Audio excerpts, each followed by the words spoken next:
Okay. It looks like we are actually starting, boys and gals. What is up, everyone? We're gonna wait at least 5 minutes to give everyone a chance to jump on in here. See, it's dead air, guys. It's gonna be dead air for a minute, okay? 5 minutes at least. 5 minutes dead air. Dead air. Can anyone hear me? Can you put one of those dumb emojis up, or can you hear me better now? Was that a little bit quieter before? Okay, check. We can hear you. I want to talk about a special guest in the room tonight. Mike is an economist and a nurse. He blew up the internet 2 days ago with a thread regarding BRICS, and we are going to let him speak tonight because he is over the target, just like some of the apes in the room. And I'm so honored to have an RN, an economist. He's followed by King Kong, the young disciple, David Lee in the golden chair. So anyway, let's make sure you'll see Mike there sort of in his scrubs, and he can tell us his background. But anyway, I'll shut up and let Conrad take over the show as we populate. Let the apes come in, and we're hoping that people that object to Drain the Mint will come in. And that's what this is all about, is being civil and listening to both sides of the story. This is not an agenda. This is just a civil summit or a town hall meeting. Okay, go ahead, Conrad. Introduce some other people. All righty, yeah. Definitely want to have you come on, Mike. I'm just going to approve you. Could you just stay? Oh, no, if you want to say hi super fast, you can, and then just mute yourself afterwards. Hold on. Speak. Okay, I'm here. What's going on, man? Just hanging out, waiting for the shoe to drop. They're all dropping. Every one of them. All over the world. It's happening. Let me see. Conrad, inviting other people. Did you want to? Hold on, Conrad. Andy's sending me a message saying you need to speaker. He needs to unmute, and yes, it's in the lower left. He and I are boomers. We admit it. I apologize for that. But it's just the year I was born. My brain is almost like I'm very immature, so I really shouldn't call myself a boomer.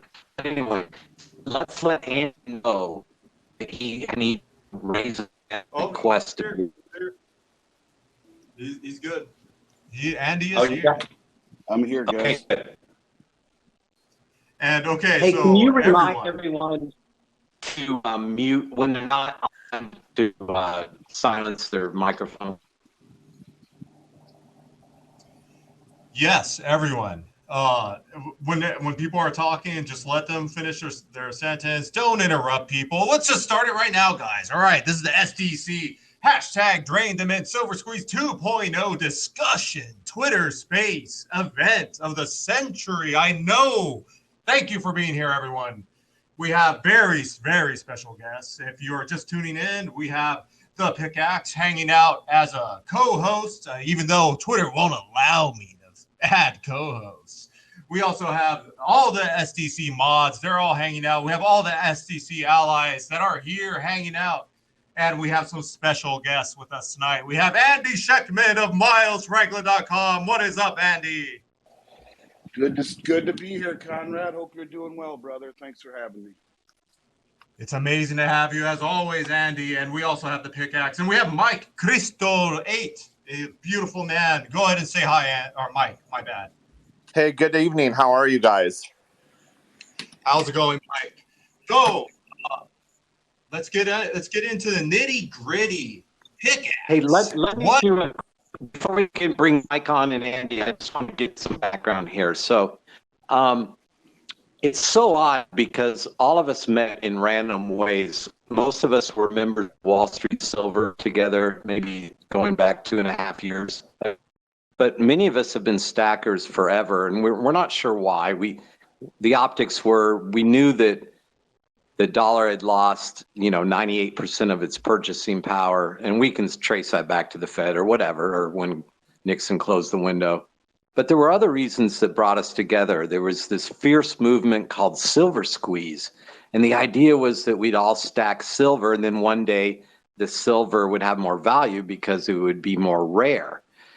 But then we learned that the COMEX merged with the Chicago Mercantile Exchange maybe 10 or 20 years ago. And at that point, they had a monopoly on not just metals, but also agricultural commodities and currency exchanges.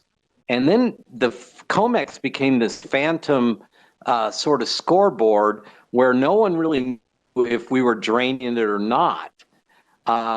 So if you think of just all of us trading silver back and forth between the citizen and local coin shops and bullion dealers, and we just saw that the COMEX wasn't being sufficiently drained, or there was no transparency. So then one of our researchers, the Illuminated Ape, will get into why he thinks SilverSqueeze 2.0, drain the mint, could be a better strategy. But my opinion is that we stack silver, no matter what it is, generics or sovereigns, while we do this other parallel movement. And now I'll shut up and let Conrad moderate. But I just wanted to give context to why we're here. We all believe in silver. We're all very positive. We're all very enthusiastic. We all believe that printing is bad because it's usually done to fund wars, and it's never backed by anything. So I'll be quiet. I'm the pickaxe, and I leave it to you all to have a discussion for a while. Then I'll jump in about 5 or 10 minutes. Bye. Well, very well put, Pickaxe. I want to say that when just make sure everyone, if you're not talking, please mute. Just because there's weird little feedbacks that pop up, and it will get hairy real quick. So for just a quick introduction, I'll have Illuminated Ape go ahead and come up and kind of just say how he researched some of the stuff with hashtag drain the mint, and then we'll have Andy and Pickaxe also come in and bring in their thoughts, concerns, anything like that. All right, I go ahead. Introduction again. Do that one more time.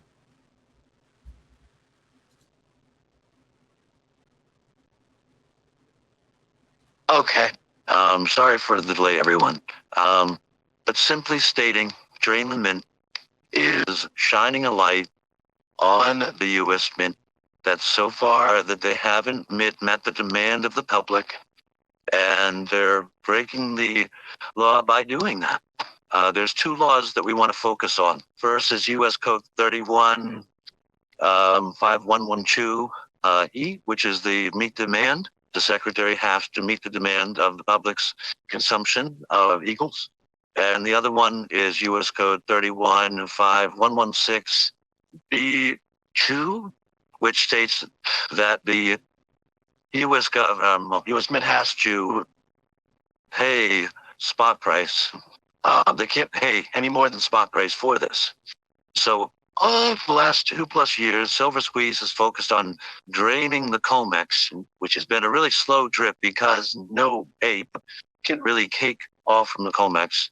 There's a single contract is 5,000 ounces. It's out of the grasp of a lot of common people, but using the mint as our vehicle, knowing that they have to pay spot price, they can really only get it from one Talio place in town, and that's the COMEX, especially with the shortages that we're seeing in the market. Is even the Department of Defense is seeing these shortages. So I believe now is the time to put a spotlight on the mint and have them drain the COMEX for us. And that's in premise, drain the mint.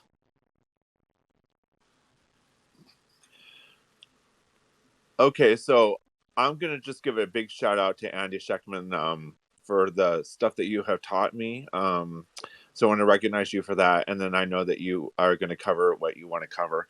But I really want to go into the China axis with the BRICS, and because I sent out a long tweet yesterday really saying that they're going to have a closed system, and the renminbi is going to be internationalized within the BRICS countries. And so, and China is going to help, like for instance, Brazil set up their resource reserve currency. And Andy kind of touched upon this in one of his videos, that the reason why the United States cut off the corn, or China cut off the corn exports from the United States, is because they're getting corn now from BRICS, because China is going to help BRICS develop a resource commodity reserve currency based upon their agricultural exports.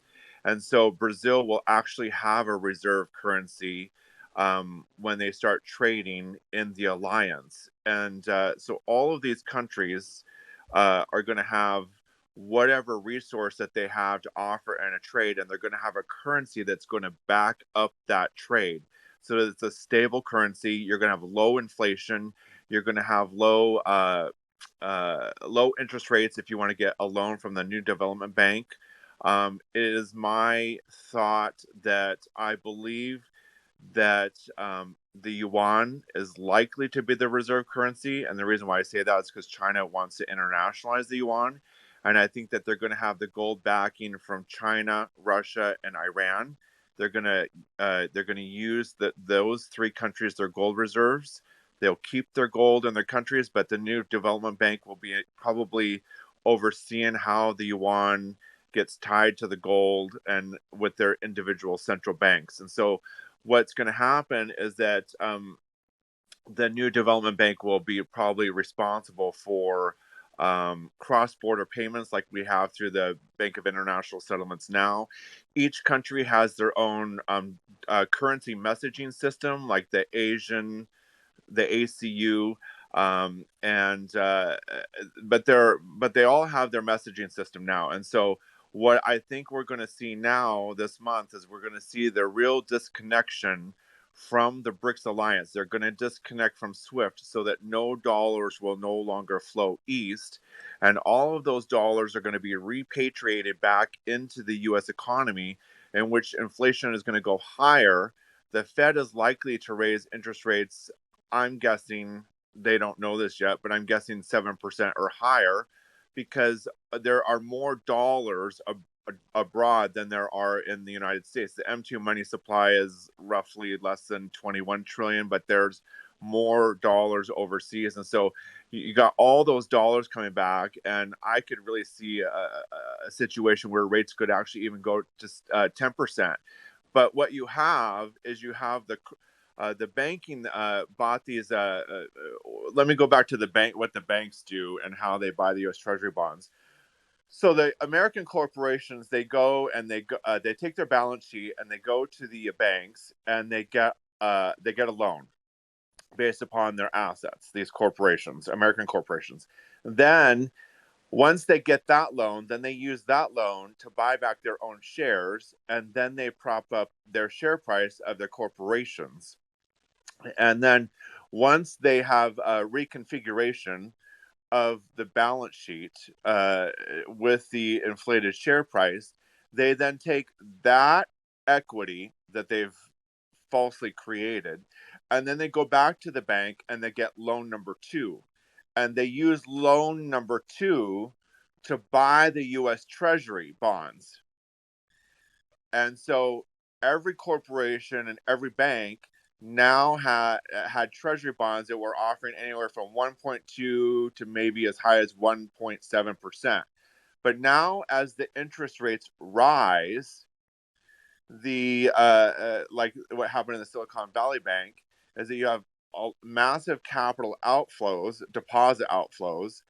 And so those bonds that they bought at 1.2%, now we're trading, the rate now is around 5.25%. So they're in negative equity by holding those bonds, and the banks have to sell those bonds to meet their deposit outflow requirements. And that's what actually collapsed the Silicon Valley Bank, and probably the other few banks that we had collapse in March. So what you have then is in the reverse repo with the banking system here, the Fed has removed most of the mortgage-backed securities from the GSIB, the globally systemic important banks. and has put those assets on the central bank balance sheet, but has created a reverse repo, because all of those dollars that the Fed created, there's no balance sheet capacity in the banks. So the Fed holds on to those dollar reserves. And they were around 2.3 trillion dollars. I think it's around 1.9, and it's being drained by Janet Yellen, because Janet Yellen has no money to spend, so she is allowed to pull out of the reverse repo. But what happens when the reverse repo is drained, and then the Fed has these mortgage-backed securities that are now in negative equity as interest rates rise, and then you have deposit outflows in the banking system, the banks have no collateral to hedge against their outflows of people withdrawing money. And what you have to understand about, I'm going to go into a little bit about LIBOR versus the SOFR rate. I'm going to really go about the SOFR rate. So the SOFR rate ended on June 1st.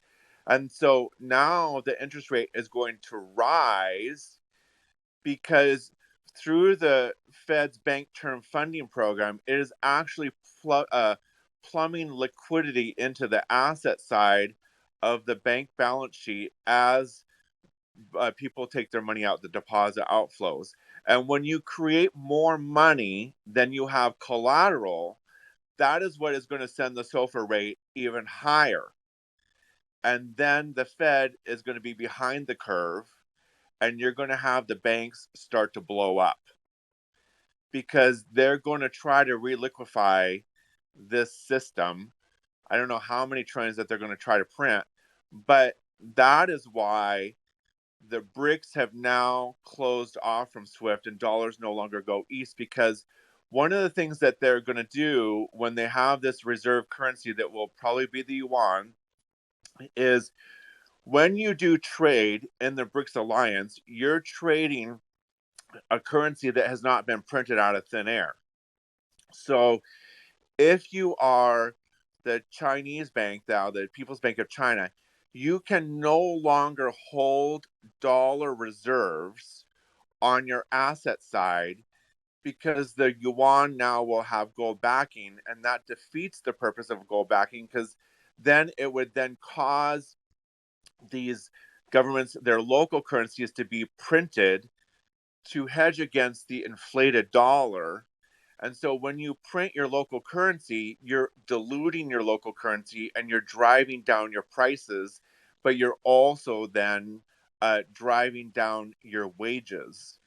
And this is why everybody is getting off the dollar, because when the United States set the exchange rate to trade commodities in the emerging market economies, they set the exchange rate so that, let's say it took you, they had to have $100 per 1 unit of whatever the currency is. So they have to hold $100 on their reserve to hedge against their 1 unit of whatever the currency is. But then they have to print more of their local currency to get those dollars, because the United States manipulated the exchange rate.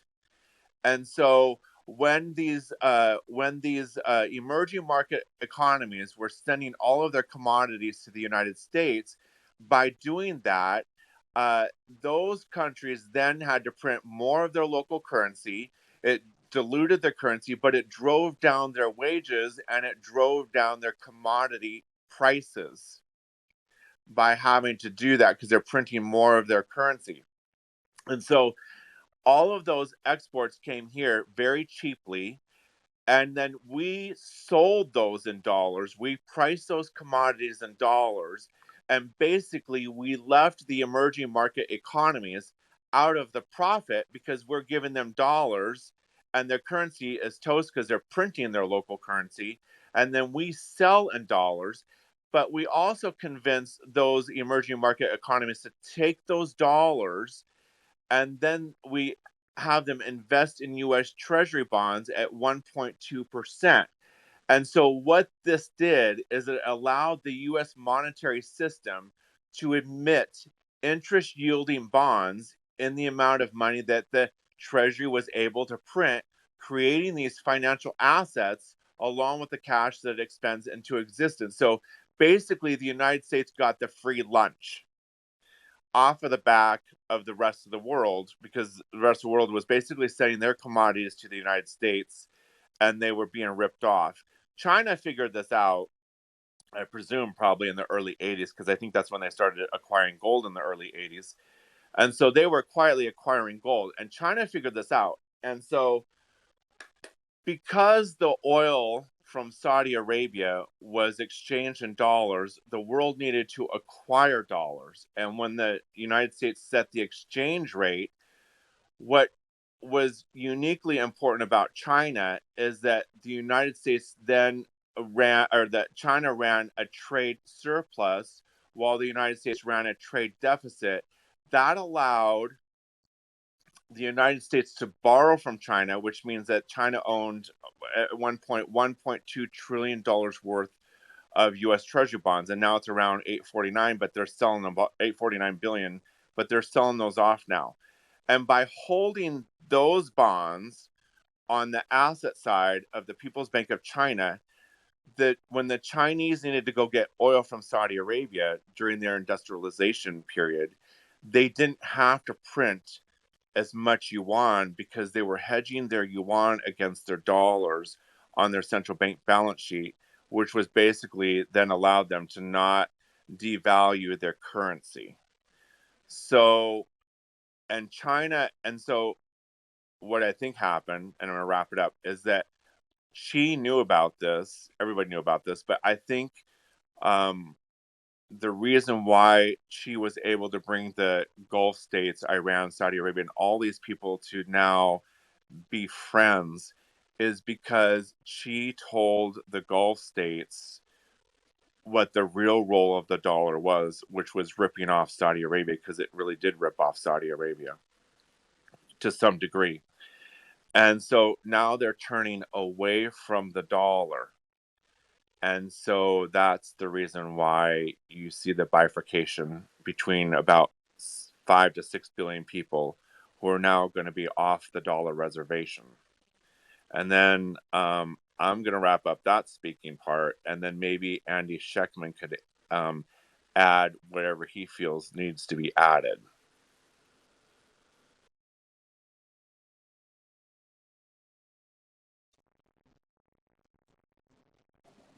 I'm happy. I'm happy to jump on. Do you want to have David Lee on there first, Conrad? I took some notes. He had quite a lot to say, but I do have some comments. Okay. Well, yeah, if David Lee wants to, he just tell him. I'll send him a request right now. But yeah, go ahead, Andy. While I invite him. all right. Well, first, Mike, thanks for the kind words. I appreciate it very much. Try to address some of the things that you said. Let's start with the U.S. Mint. You know, I got to give a shout out to my buddy Bix Weir. Bix is a heck of an investigative journalist. He does some great digging. And he had a 3-part series with Jack Sermon, the head of the U.S. Silver Eagle program at the Mint. And there were a few things that he said regarding the Silver Eagles that I'm really very shocked to hear myself. And, you know, this is a guy that's been at the Mint for 35 years. He started the Eagle program. He's over 70 years old. And I think he's kind of upset by what he's seen. And how candid he was surprising to me. The things that stuck out to me, the biggest thing was that he said the Silver Eagle program, the comments that Illuminated made about the laws that they have to deliver as many or produce as many Silver Eagles as are demanded is true. It's real. What was shocking about the interview was that he said to Bix that senior management at the Mint came to him and asked him, what's the smallest amount of Silver Eagle production we can get away with? And, you know, that really kind of blew me away. He said, I want you to produce the fewest amount of Silver Eagles that will allow us to get by without creating public outcry.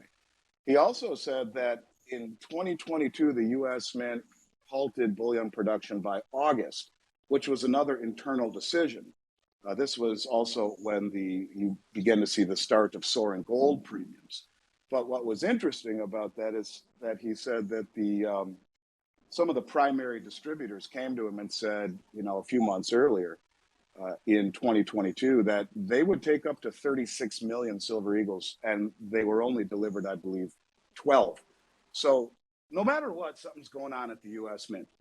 His explanation was that they wanted to use the silver for their numismatic program, which would give them greater profit. That doesn't seem right to me. And there's certainly something more to it than meets the eye. I think there is a fine line these days between conspiracy and reality. I think it is becoming very evident to much of the world that silver is not just an industrial metal, it's a strategic metal. The investigative journalism done by these guys here, Illuminated and Pickaxe, and they're showing just how much silver is needed in military applications. I talked for years about 500 ounces of silver being in the tip of every Tomahawk cruise missile.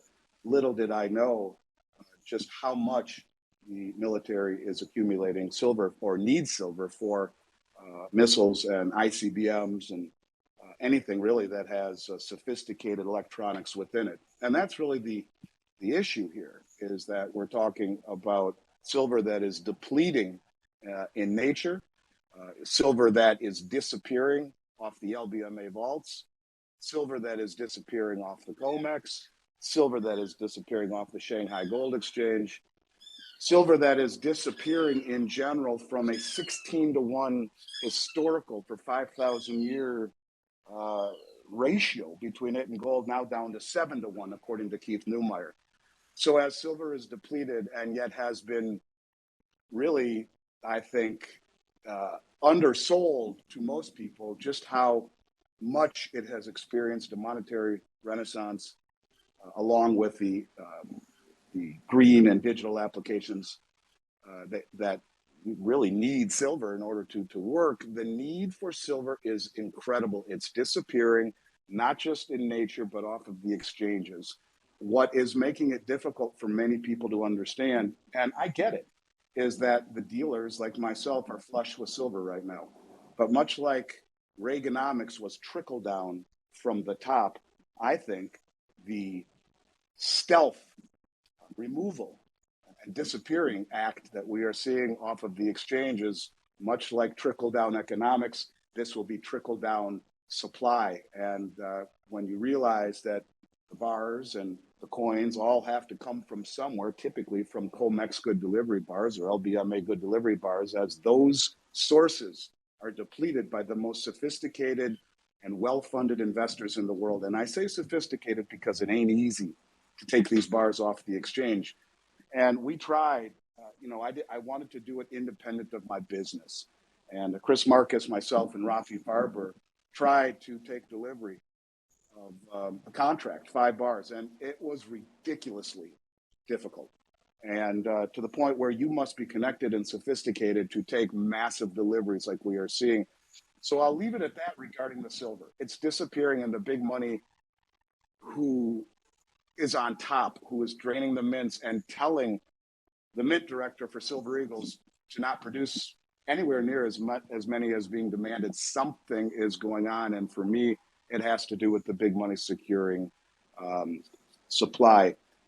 He mentioned something else, did Mike, about the banks and the draining of the banks. And I think any discussion about BRICS and the banks needs to first be addressed with the 2 people running the economic advisory committees for the White House. One is Lael Brainerd.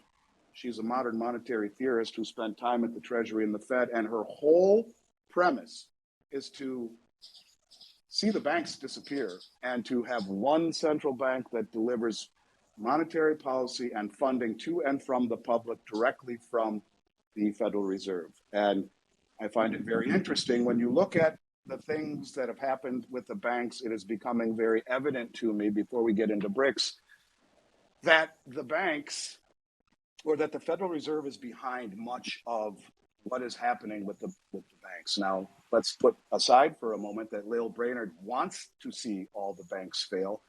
One question that needs to be asked more, if you watch the subcommittee inquiry into the folding or the collapsing of Silicon Valley Bank, and I did tonight, and in it, you notice the senator who is questioning the gentleman says, let me ask you a question. Why the hell were there $13.5 billion in your top 10 checking accounts, customer checking accounts? Nearly $14 billion in their top 10 accounts. Now ask yourself this. They had been there for the better part of almost 3 years. These big funds, these big, very well-connected, politically connected money. Why was there almost $14 billion in 10 accounts? Why would those accounts not have gone to the safety, the perceived safety of the treasury market, the most liquid market in the world, where they would not be risking complete and total loss if a bank collapse happened? And you have to ask yourself this question, that why did the Fed not, or the regulators not do something about this? Why did the regulators not say, hey, there's an inordinate amount of risk. Where's the risk management? Leaving almost 14 trillion in 10 accounts, because not only would they be giving up 4 or 5% interest as rates had been rising, the rates in the checking accounts are zero. Why would they leave that kind of money in a banking system with systemic risk where the $250,000 FDIC coverage is a joke? And why would they do that? And you have to wonder, were these the whales that they wanted to collapse? Were these the banks that they said when they were ready to incite the panic to start to consolidate the banking industry? Is this the snowball that they pushed down the hill that became a boulder? Ask yourself, why are the money markets allowed to invest in the overnight reverse repo market? The overnight reverse repo market paying over 5%. And who issues the money markets? Largely, it's the commercial banks. There are funds that do it too, of course, and whatnot, but largely it's the commercial banks. So if you are sitting with money in a regional bank or in a local bank, the almost 4,500 of them, you need to ask yourself, why would I leave my money in a bank that is systemically inclined to fail? According to Janet Yellen, when she was being, during the inquiry, the House Republican inquiry into the collapse, and everyone by now has seen the senator from Oklahoma who asked, you just bailed out a bank and we were told that wasn't legal anymore.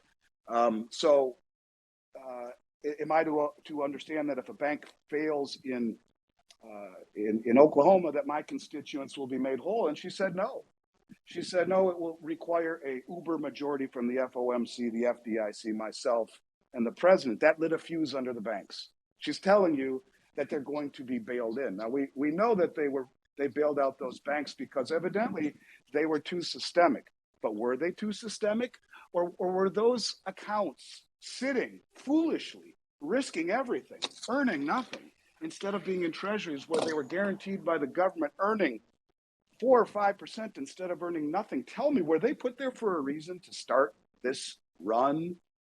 And then to accentuate the run, allowing the money markets to invest all of or allowing the commercial banks to invest all of the money market funds into the overnight repo market, which is guaranteed by the Federal Reserve and is held in a too big to fail bank. Why would you leave your money in a regional or local bank if it can be bailed in, as the law states, and if the best return you can get right now in a regional bank is 4.5%, like a U.S. Bank or Truist, 4.5% on a 1-year CD where you're locked in for a year, or you could go to J.P. Morgan and invest in a money market paying over 5% in the overnight repo market guaranteed by the Fed in a too big to fail bank. You have to really think about why you would do that. But why is the Fed allowing the money markets to do this if it's creating a big bank problem? And, one other point that he made, now I don't know the plumbing of the banking system as well as someone like Zoltan Pozar. In fact, all I do is read a lot and try to figure it out and connect the dots. But I don't know that it's Janet Yellen draining the overnight reverse repo market as much as it is the very, very, very big money. So imagine you have $1 billion at JP Morgan and you've been in money markets, which is in the overnight reverse repo market. Would you rather risk yourself, even if they're too big to fail, a bank like JP Morgan that has $50 trillion in derivatives, or go directly to the Federal Reserve? So she is, in essence, she's already issued almost $1 trillion in short-term treasuries. They're going to issue up to $1 trillion to reliquify that GSA account, and just announced another $1 trillion in longer duration bonds that will be issued over the next few months. $2 trillion worth of bonds that will be gobbled up by big money who wants to leave the systemic problems associated with the bank. So whether it's the wealthiest people leaving the commercial banks or everyday Americans who are leaving the regional and the local banks because of the systemic risk and the inability to provide the same return and with daily liquidity, they are aiding and abetting the destruction of the banks. And that's exactly what Lael Brainerd wants.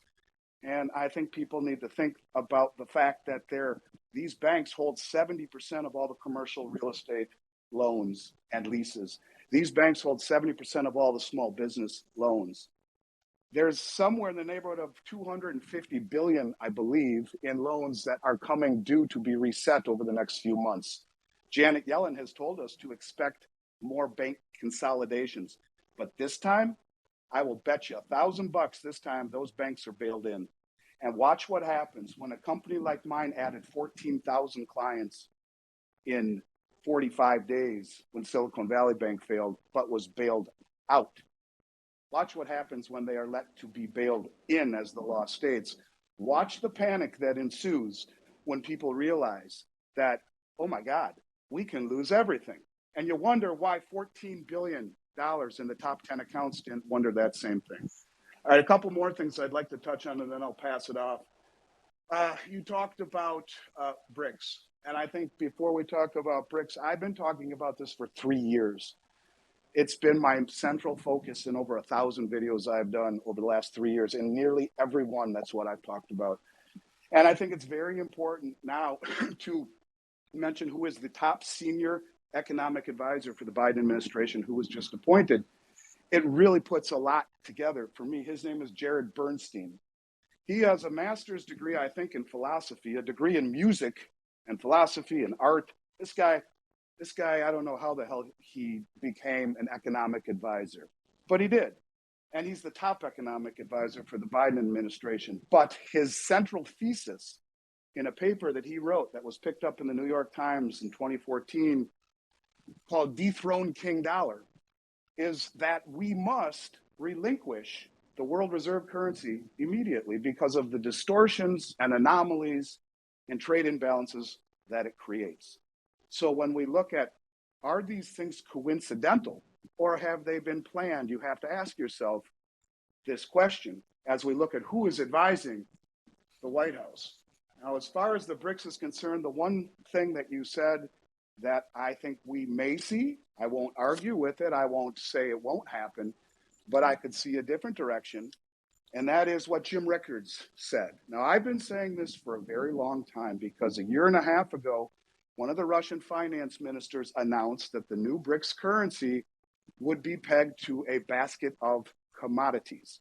Now, most people say, well, how the hell do commodities back a currency? Well, what better way to roll out a distributed ledger? How are you going to do that? Well, the Chinese have used the digital yuan successfully for over the last 4 years to the tune of nearly 40 billion in settlements. It works. So what better way to show the veracity and the immutability of what every country pledges to the system than by allowing distributed ledger technology to show the veracity and the immutability of it, and have it audited, have it held somewhere with transparency, and have it audited. And there is no coincidence that gold was reclassified tier 1 by the BIS. There is no coincidence that the central banks have bought more gold over the last 18 months than at any time in history. There is no coincidence that the major exchanges of the world are being bled dry.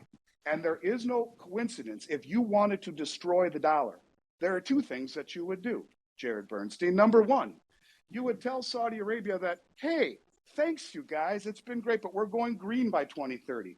So we're really not going to need much more of your oil. And the second thing you would do is you would weaponize the world reserve currency. Instead of being neutral, you decide that it's you who gets to make the rules. Forget about the fact that we went into Iraq, destroyed the country under the guise of weapons of mass destruction. And guess what? We didn't find any. We're sorry. So the world looks at the United States as being very hypocritical, that they can make these rules. Well, so does Iraq. Iraq just made it illegal for businesses to trade in dollars, punishable by jail and forfeiture of your business. A lot of thanks they have for us and appreciation. The bottom line is simply this. We've weaponized the dollar and made every single one of the people who are not in agreement with us say, shit, are we next?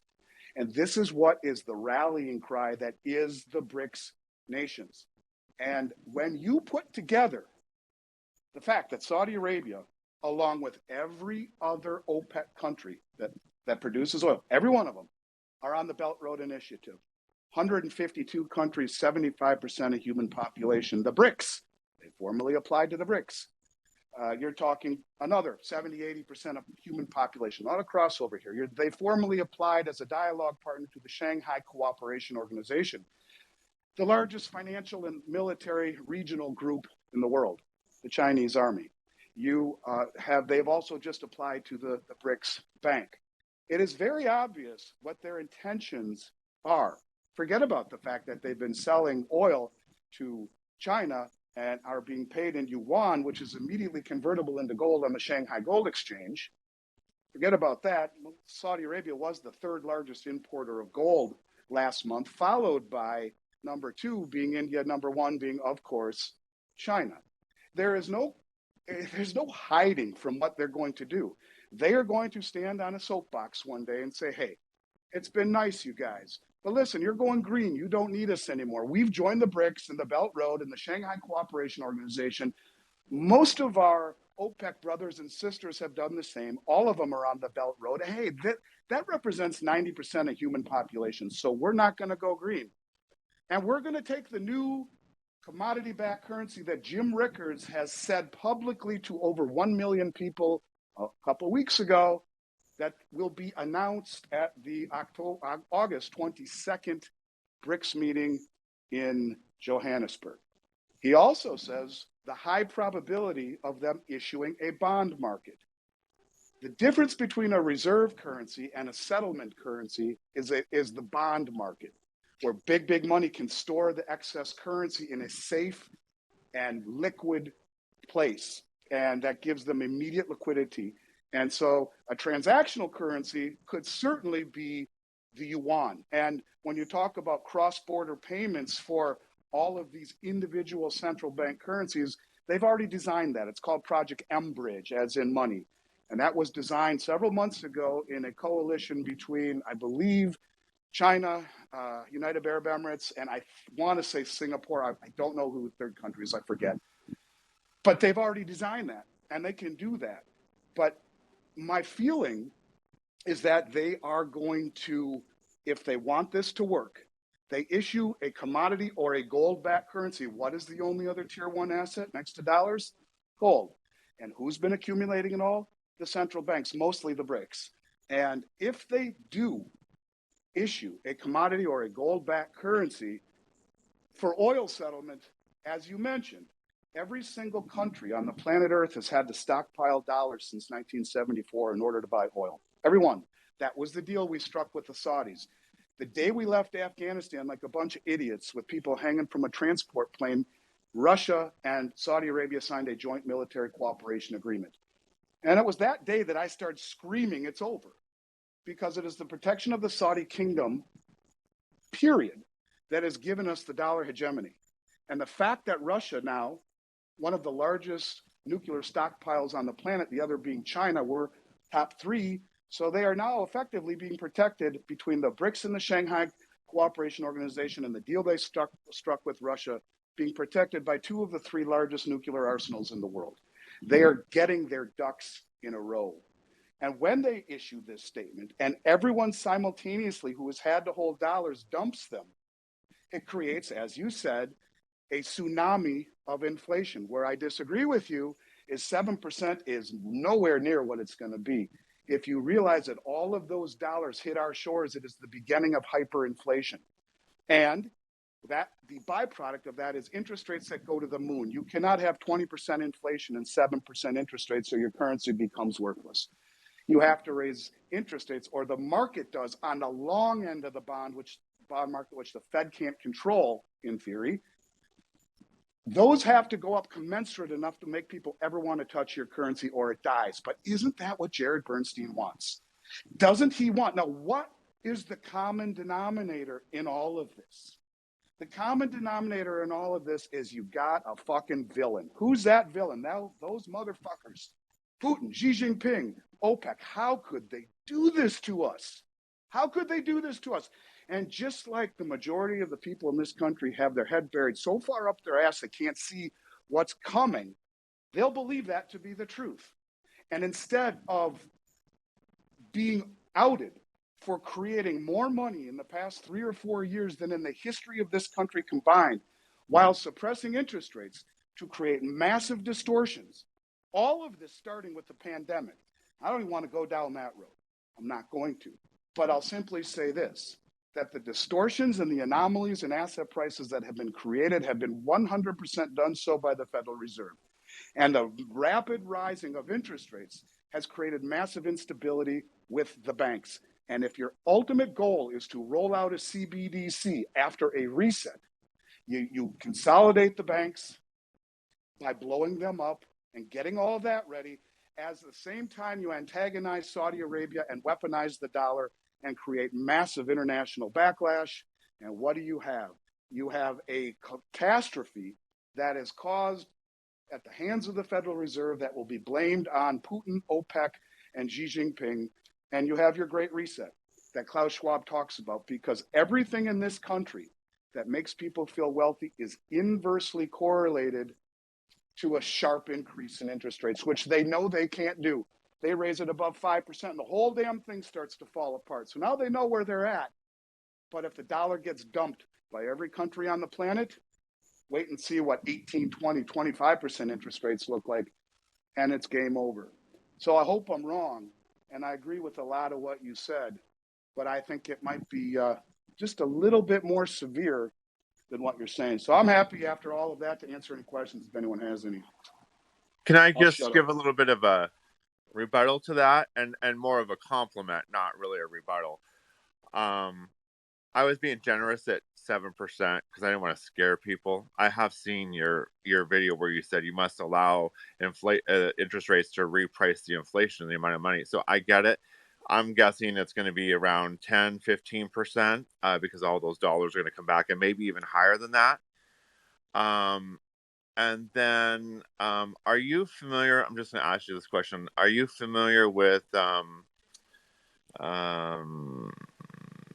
Luongo's work? Yeah, are you, Andy? Are you familiar with that name?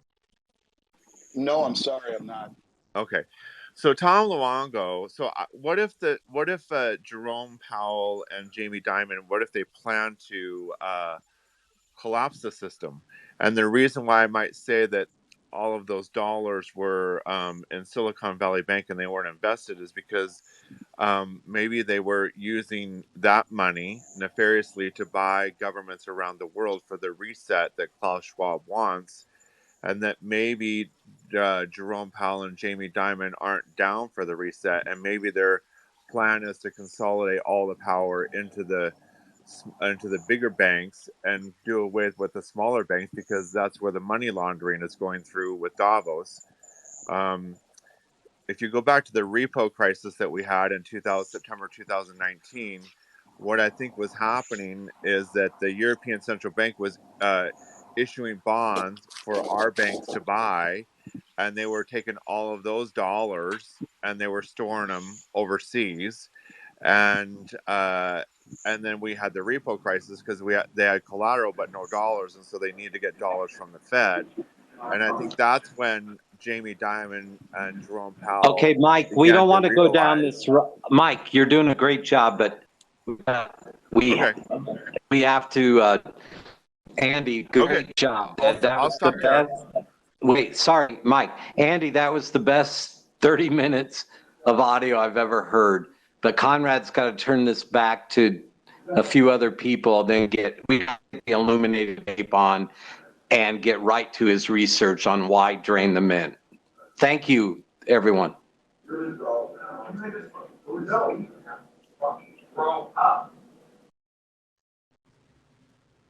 Alrighty. Let me make sure I got you guys. All right, I think I muted everyone for the most part.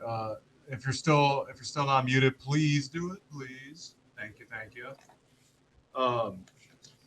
I am looking at, let's see, where are we at here? So we're basically, you guys discussed for the last 30 minutes pretty stuff that probably gonna happen. And that's why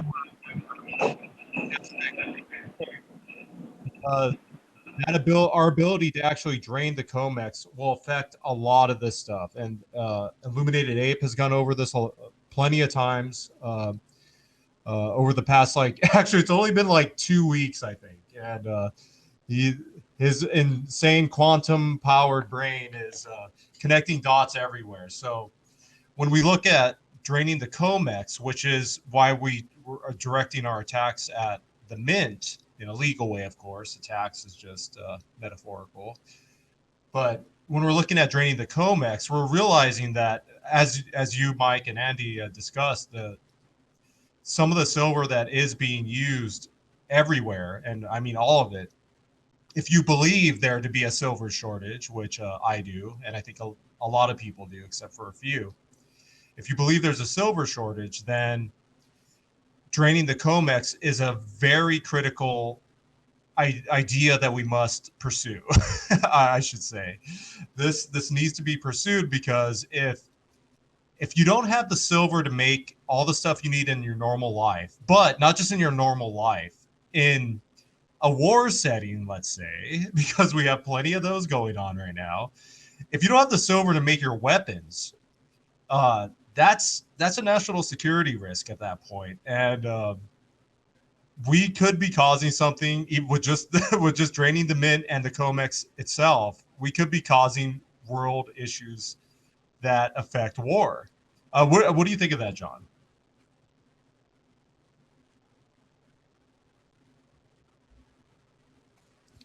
No, we did a report on there is no silver based on the report from the World Silver Institute, which I take with a grain of salt. They look at solar panels, computers, mirrors, medical equipment, and all the things. But we all know that under the guise of national security, that you cannot really research what the Department of Defense is doing, what the Department of Energy is doing, let alone what China, Russia, India, Pakistan, North Korea. There's, 12 other militaries besides the United States. So that's why I want the Illuminated Ape to get in there and look at what he's found on military use, from shells, bombs, missiles, night vision goggles, nuclear reactors.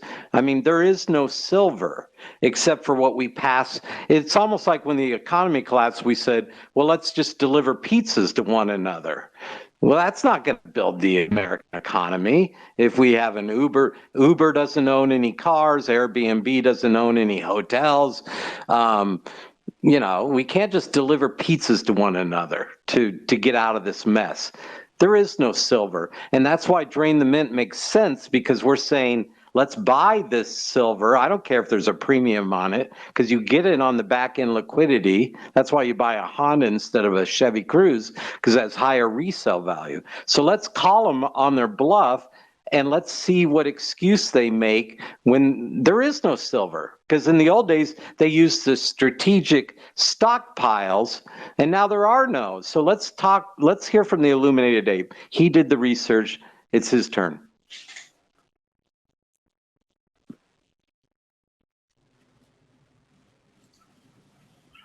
Okay, Illuminated Ape, are you here? Give him like 5-6 seconds, guys. I'm gonna let him rant, let him go on his tirade of info dumping, and then we'll just ask him questions afterwards. Well, it is true. I've been looking into this, and all right. So the first thing I really looked into was the Department of Defense and how critical silver was to national security. And it started off with looking at the national stockpile that was transferred. Well, pretty much the Treasury transferred all their silver to the Department of Defense around 1968. This was roughly 165 million ounces. And by 2002, when they came out with revisions to the Silver Beagle Bullion program, they basically said in the act itself that the national stockpile had been depleted. And if people have a memory for what happened with the Hunt brothers, they may or may not remember that the government was basically flooding the market with the national stockpile of silver in order to tamp down the price of silver at the time, which was having a hugely bad effect on the economy. Industry producing goods, consumer goods, it dropped like 20% in that single year in 1980. So really what I saw from a investigation perspective, looking at the Department of Defense and their usages of silver, I can come up with a pretty good amount of evidence to show that where that 165 million ounces went. And since 2002, we've been sort of limping along as a country and how we, procured all this silver. And SilverSqueeze has now had a dramatic effect on the amount of silver. They're playing some sort of chess game or a balance game with the market. So there's just enough silver to continue this great game. But I think it's coming to an end. And I think focusing the efforts on the department, or rather the U.S. Mint, and forcing them to make these Eagles is going to take all the silver away from the Department of Defense, which, if you want to equate missiles, torpedoes, just to precious metals, I think that's a good perspective to have. And all of this, not to get into too much geopolitical problems that are taking place right now, but the Ukraine war, we're giving all these munitions to another country. We're basically giving the rest of our precious metals. I feel like we're getting to a really dangerous spot where even our military is trying to change things over to lithium batteries, and lithium in a sonobuoy. If you think about this, lithium, if you get it wet, explodes. So it's just an act of desperation by the Navy to even think about replacing silver batteries. And I just think we have them where we need them. And this is the right time to press U.S. Mint. Making sure that okay, cool. I was just waiting for the delay to catch up. But yeah, I mean, so that's why we are looking at directing our efforts in the most efficient way possible that we can come up with when it comes to draining the mint. And I'm curious as to what you guys think of that. Like the what are the outcomes of this that you see? And what are, I mean, we already kind of know what they're going to do. I think they're just going to change the rules right off the bat, but that's what matters, because we need to bring attention to this. So what do you think, Andy or David Lee? David Lee, you're on too. If you want to jump in on this and discuss what you think about the draining the min or the COMEX or some of the other things that were discussed, go ahead, man.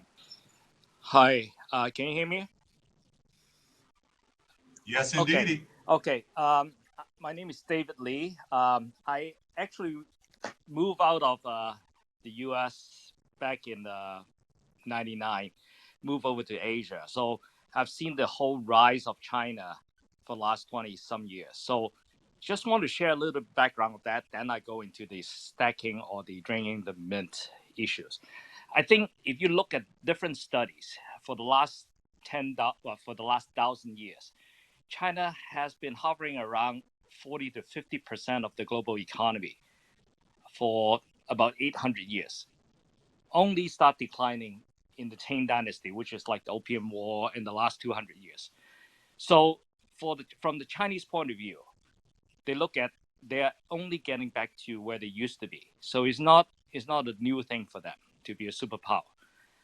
They have been using gold and silver for money for ages.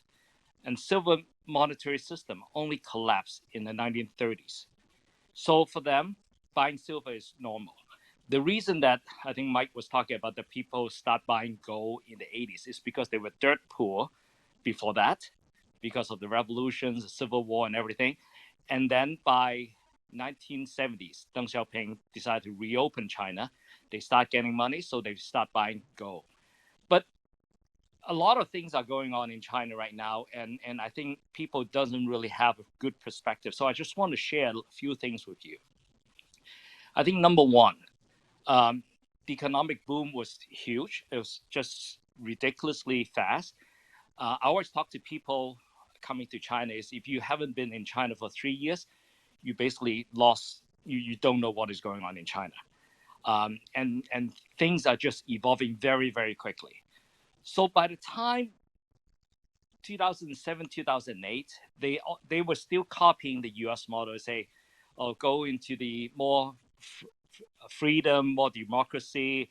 We want to be prosper. We want to build everything up. Okay. Then the financial crisis came. And at that time in Beijing, there was serious discussion about what is the future development model of China. First of all, they said, should we follow the US model? They were trying to push the domestic consumption higher. But they said, well, if you look at the global level, China is about 30% GDP at that time was domestic consumption. US was 70%. Japan and Germany was 50 to 60%. US definitely borrowed too much.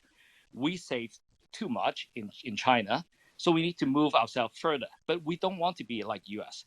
But then they also start raising the question, if we actually go into the US model, borrowing like 70%, borrowing and consuming 70% in the GDP, can our economy sustain it? What would happen to the oil consumption? What would be happening to the power consumption? And what they figure out is there's no way that it will be sustainable.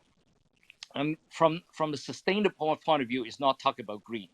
Sustainable point of view is talking about a country can actually keep on running.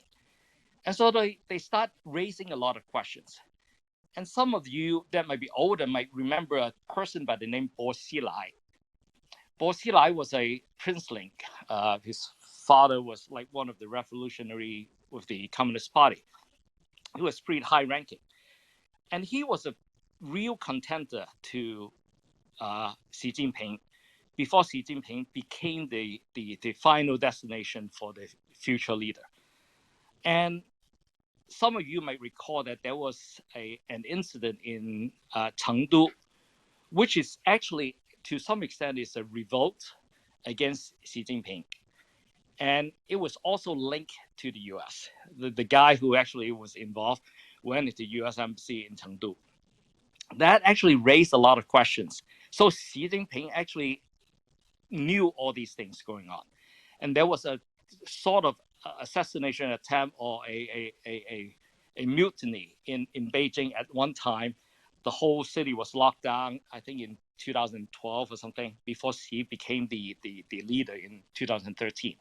So all these things happened. And then people start raising questions, especially within the mind of Xi Jinping.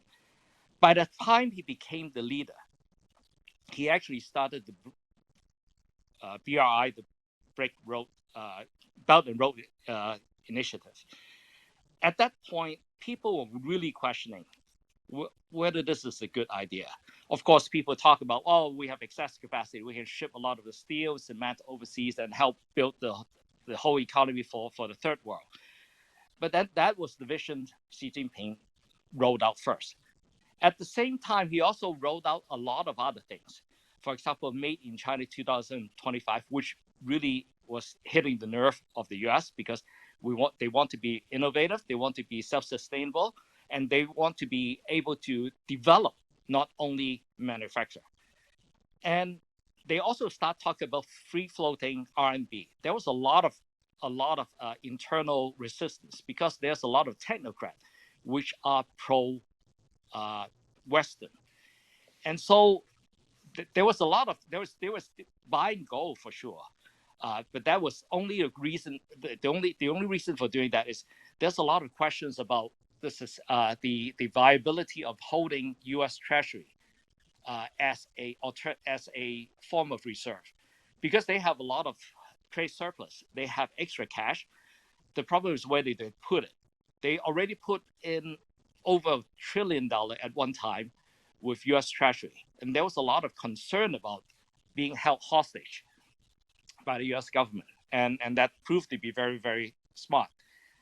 And so they actually encourage Chinese enterprise to go overseas to buy up things.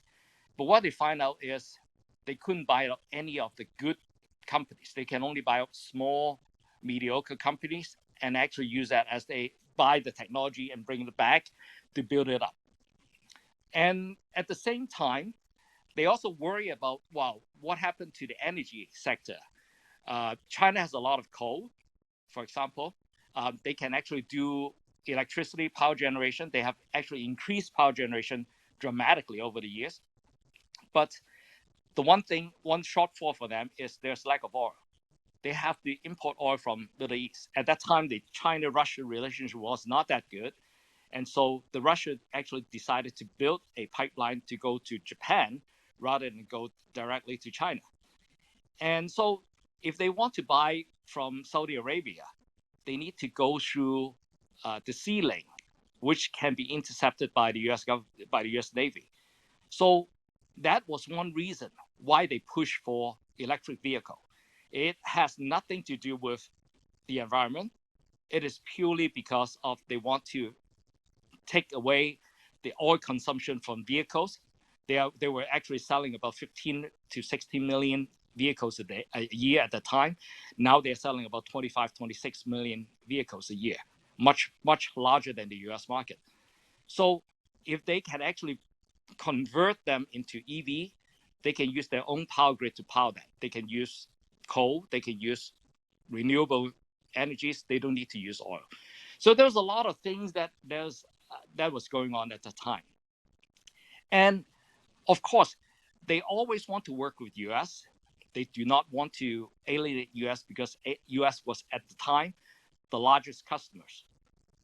And because of all the Belt and Road Initiative, now US is only the third largest customers in terms of trade with China.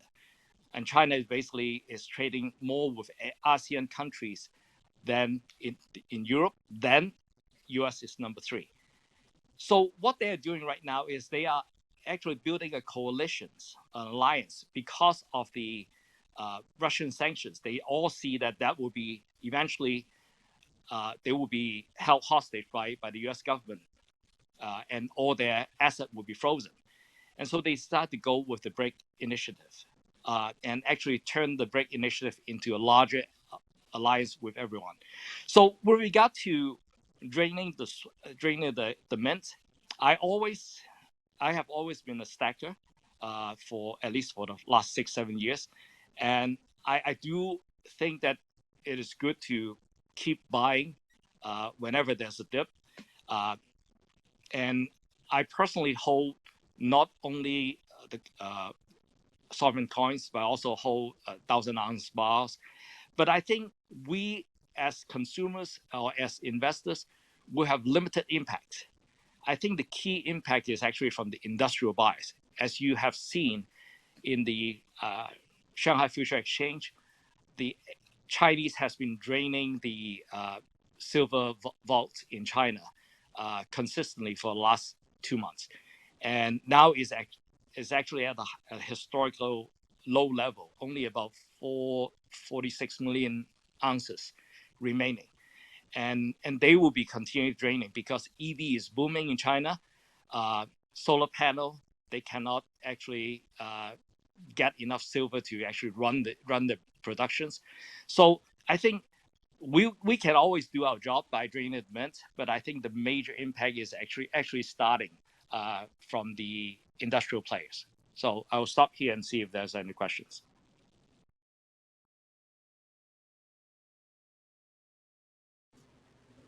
No, I appreciate that a lot, David Lee, because we all have to know when you're looking at SilverSqueeze or you're looking at Drain the Mint, you got to know where the big impacts are coming from too. You know, like the large, the millionaires and billionaires that come in and buy, you know, buy 1% of their net worth type deals, and when it comes to making massive big movements, obviously the industrial side definitely makes a lot of sense, and the war side now that we're finding out through Illuminated Apes and the Pickaxes articles, and you know everyone else that has been talking about this forever. We can see that those are now another element that we have to also take into effect. So we're looking at basically industrial, war, and then retail coming in along with it. But what else? What do you think, Andy, of some of this? Or all right. Since we're going off of that pickaxe, what do you think? What do you think of some of this? Thanks.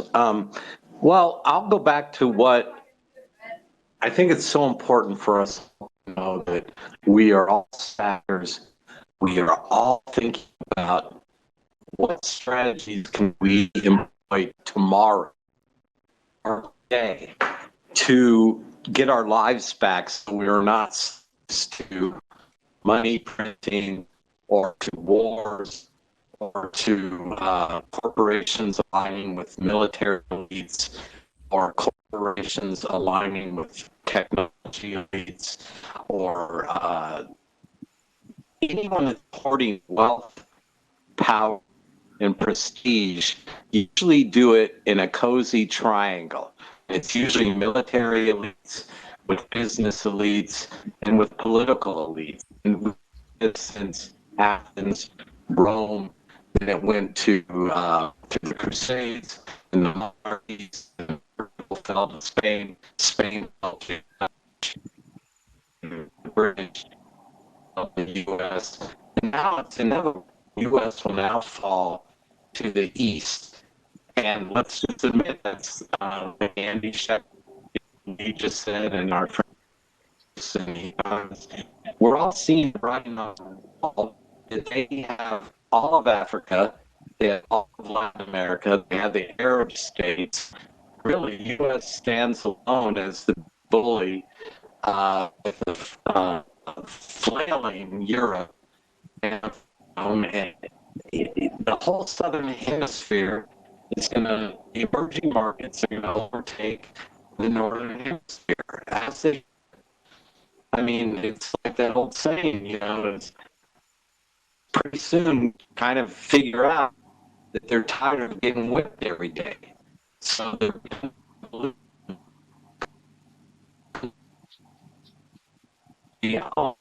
money out there. Hey, John. You're cutting out. John, you're out there, homie. So you want to respond to that, Andy? Yeah, I'd like to say a couple things. You know, one of the things that he said caught my attention a few weeks ago when we saw the biggest one-day silver delivery off the Shanghai Gold Exchange, which is very reminiscent. Look, exchange for physical off the COMEX 1.1 billion ounces this year off the London Metals Exchange. The LBMA sent out a letter to all its members saying if deliveries continue the way that they have been, there'll be nothing left by the end of 2023. The second lowest registered category off COMEX ever. Standard Chartered Bank last week delivers 12 million ounces and is in essence out of the futures market. They have 4,900 ounces left. That's one contract. So something is going on as the big money is showing you that the greatest tool of misdirection is price. They can misdirect everyone with price. Why isn't silver going up? Silver's bullshit. La, la, la. There's no shortage. The hell there's not. And the stuff is disappearing off of the exchanges by the most sophisticated investors in the world. But when you talk about what China is doing, it's not just silver. If you look and you talk about electric vehicles, let's talk about zinc for a moment.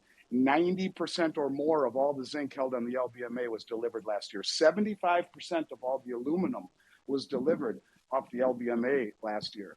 They are building a war chest using price as a tool of misdirection. Gold and silver are not commodities, as the elite wants you to believe. They are money. They are the antithesis of the fiat currency system.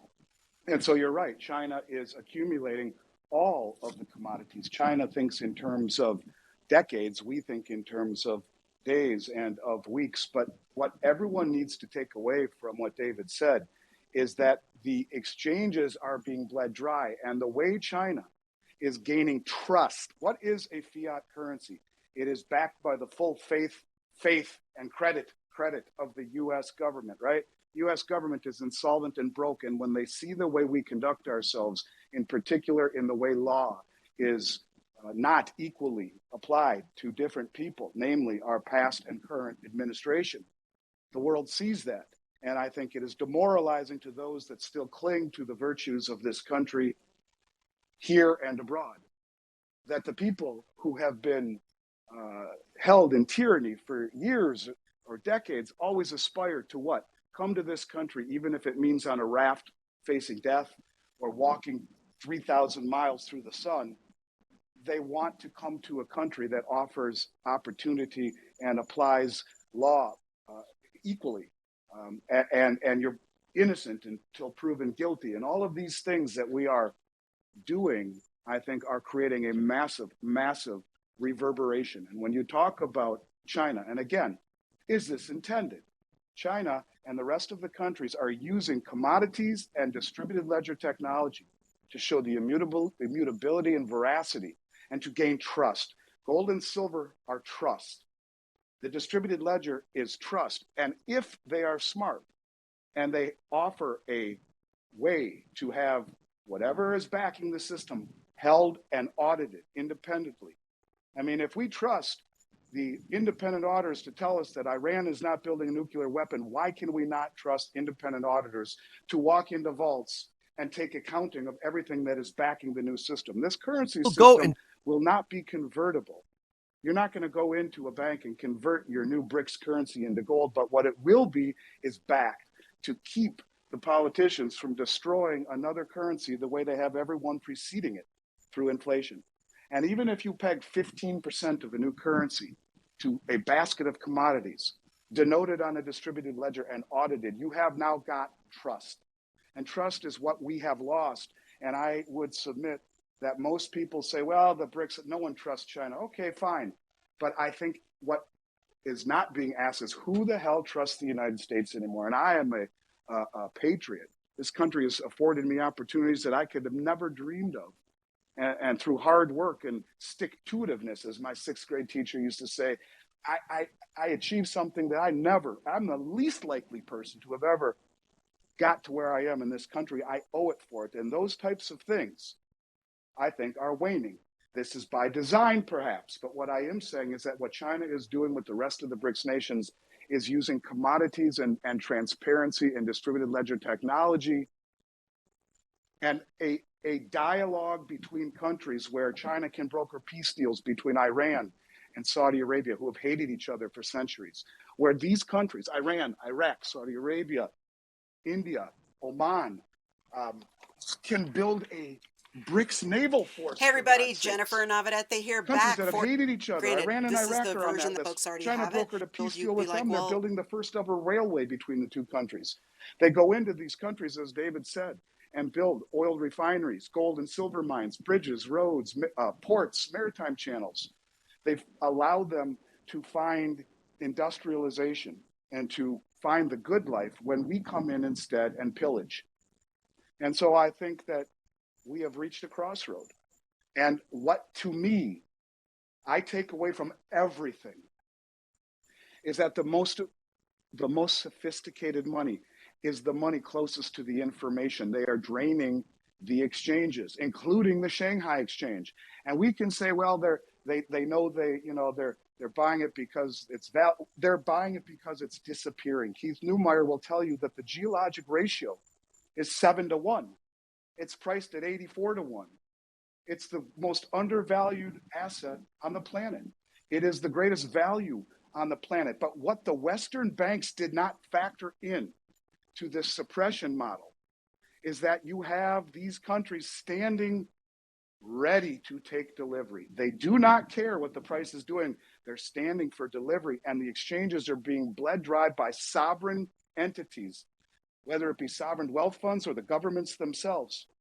And they are draining the above ground known stockpile of commodities using price as a tool of misdirection. They are misdirecting the public with price and with rhetoric, and they are bleeding dry the exchanges. That is what you take away from everything that has been said today, because the price will lie to you, and that is by design. And if you think these people who are making a once in a generation power grab for all of the world's commodities will be transparent with their intentions, you're crazy. And that is exactly what is happening. This is strategic stockpiling for the rest of the future in assets that are depleting in nature, that are an absolute necessity in warfare, in digital technology, in battery powered vehicles. And we are a country that's supposedly going green, the United States, when the majority of all the rare earth minerals are held in the Eurasian continent, where President Wadudu from oh God, I always forget, I'll think of it in a second. He's a member of OPEC and says that he wants to have an OPEC style cartel. What are you seeing with lithium? What are you seeing with zinc? All of the things necessary to go green are owned by the people who are de-dollarizing. And these commodities are going to be our problem. There is going to be a problem when the world who we are pushing away from owns all of the world's commodities, is accumulating all of the world's commodities, and intends to issue a currency backed by gold, which is the world's only other tier one asset. And all I will say to everyone out there listening is that it is not about price. It is about where things are ultimately going, and the biggest money on the planet is showing you, because it would be much easier for a billionaire to write me a check for $100 million and have me get him all the gold and silver I could get, and I could do it quickly right now. It would be easier for him to do that than it would be to take $100 million delivery off of COMEX or the LBMA. And he'd have better liquidity with coins and smaller bars and 1,000-ounce bars and 400-ounce good delivery gold at 100-ounce COMEX gold. But I just want people to understand it's not just the biggest money, it's the people who know the playbook. So I will defer to any questions if there are any. Well, we know that Liberty List also wanted to come up. So did you want to discuss any of that Liberty List? Did you want to, one of the SDC mods, by the way, on the hashtag Drain the Mint campaign? Is there anything you wanted to ask Andy, David Lee, Mike? What's going on? Yeah, I just wanted to pop in and say that I think every time the static comes on, I think it's like the military industrial complex trying to stop the Drain the Mint movement. But yeah, I was trying to figure out, like, just spot on with everything. I know in the comments we have some people arguing back and forth about, does the COMEX actually, fuel the mint? Does the mint get it from there? Would it be a direct drain? And it seemed like we had some conflicting information. I was under the impression that Sunshine Mint also had the stranglehold on the mint. Like they were the only suppliers that were pure enough or cheap enough or something like that. But thinking outside even just the bullion or the jewelry, I've got a few girlfriends from, overseas, and one is from India. She says they love gold and silver over there. They wear it, they know it's money, they recognize it as money. Over here in America, we think it's like, your junk silver, your pocket change, grandma's silverware, what have you.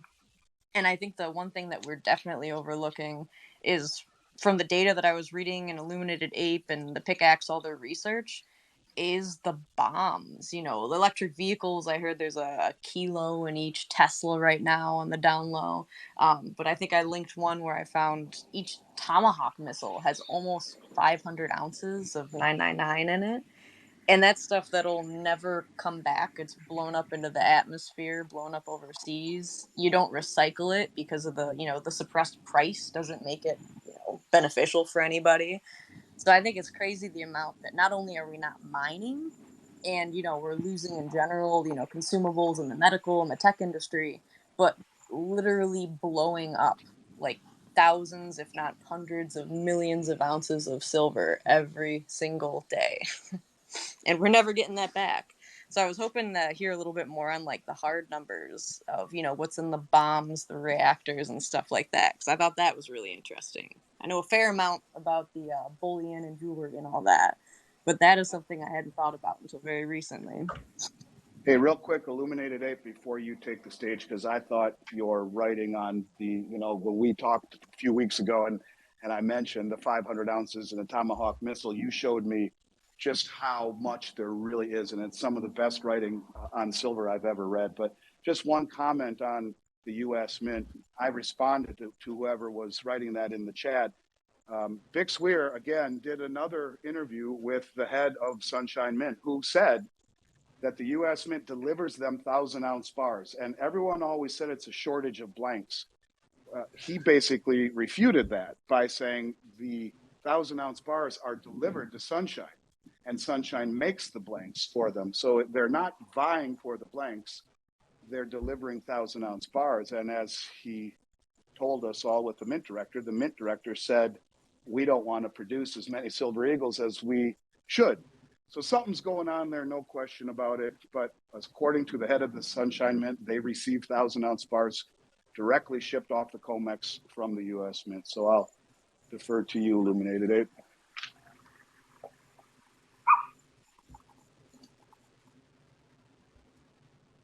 Well, I was wondering, does anybody have the infographics from Illuminated Ape while he's Thank you lagging? very much, Andy. And well, just to sort of touch base on what you were alluding to there during our last discussion, I talked about the Peacekeeper intercontinental ballistic missile.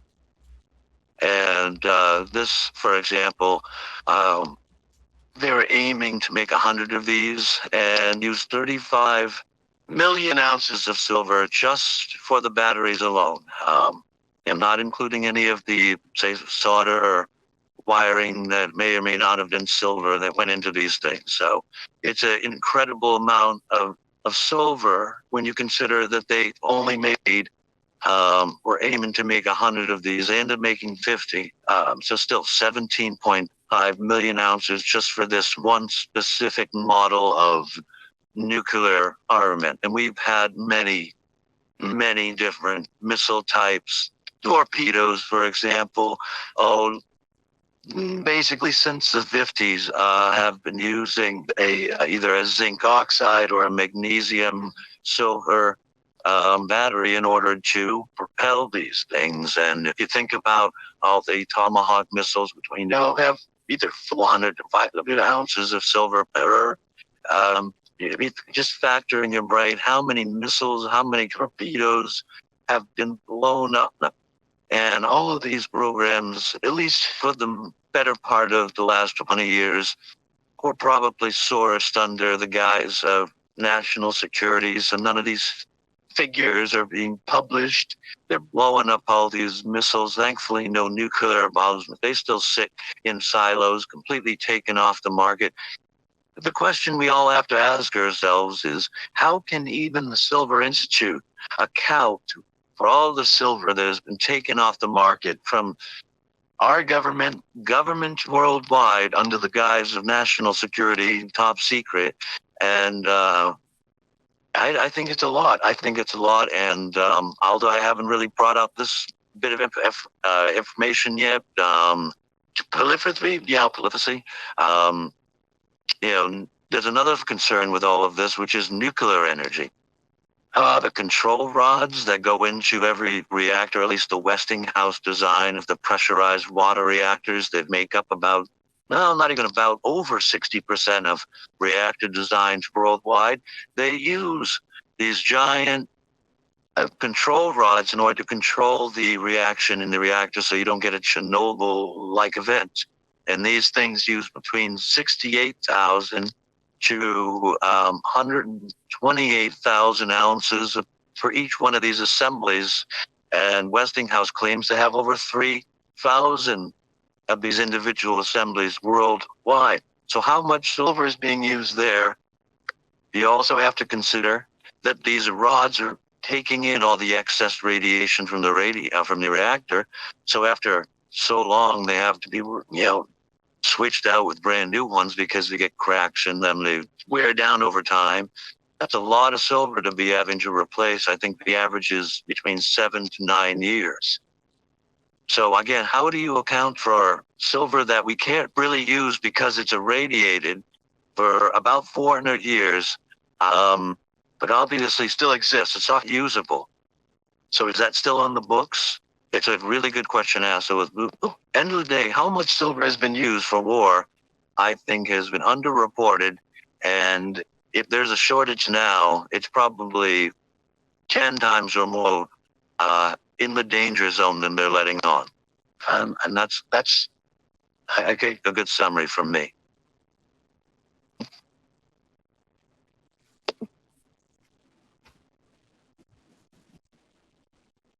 Great summary there.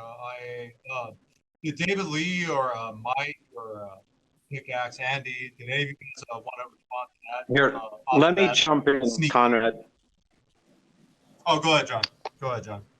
No, what's a little bit puzzling is there's been a little bit back and forth about, well, why drain the mint?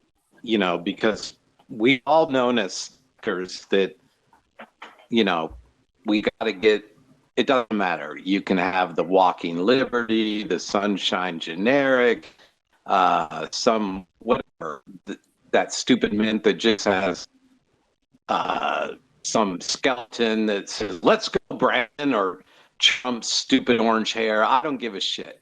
But doesn't it make more sense now that we not just all walk blindly for another 3 years and get misled off another cliff like Wall Street Silver? Wouldn't it make more sense to at least try something? Doesn't it make more sense to at least have a more focused effort versus going down the path of what we've proven has been a very slow dripping of the COMEX, because all that LCS, local coin store, to Citizen, bullion dealer, to all these coin shops. I'm going to this coin show here in Pittsburgh next week, and there'll be 30 tables set up at like a volunteer fire department or some, American Legion hall, and everybody's just swapping silver to one another. Wouldn't it make more sense to go and buy your Silver Eagles? We don't care who you buy it from. Let's call their bluff. We know that they will not fulfill the order. Then there can be a public outcry. And then there'll probably be one story. It'll get picked up by maybe minor media. It could be Kitco or Stansberry or whatever. And then that's alternative media. But so we have 3 tiers of media. We have what's called first tier, which is mainstream media. They always lie. And then there's the second tier, which is sort of, I don't know who you call them, but then there's tertiary media, which is like the pickaxe. You know, we're all on the fringes. But what if there's like one story that gets picked up by Wall Street Journal or Bloomberg or Zero Hedge, and then the next week it's Yahoo. Then the next week it's Salon. Then the next week it's The Atlantic. Then the next week that's how all scandals get exposed. And the U.S. Mint, by the way, is under the Department of Treasury. So what we want is we want eyes on this. We don't want this to be this nefarious. It's been such a mystery for new stackers to go. If you look at those COMEX, it's a false scoreboard. Every time Mike say, and nothing against him, I'm sure he's a great researcher, and so is Ditch the Deep State, whatever. All these people that as what the COMEX is doing, why don't we just admit that scoreboard is fake? And instead of that, let's focus our energy while you stack. I'm not saying it's this or that. Like, that's the problem with Western. I always think it's got to be this way or that way. But in Eastern religion, they always say it can be this and that. So, yes, keep stacking, keep getting your generics, but also train them in. And then they run in parallel, and then we have a reason to question. Let's use the laws. And we know the laws kind of work. That's why there's an IRS. We all pay our tax. That's why we call 911. They do kind of show up. So as long as we aren't in full anarchy, which actually would be great, it'd be a glorious moment for silver and gold. I don't think when you look outside your window, it would look that pretty.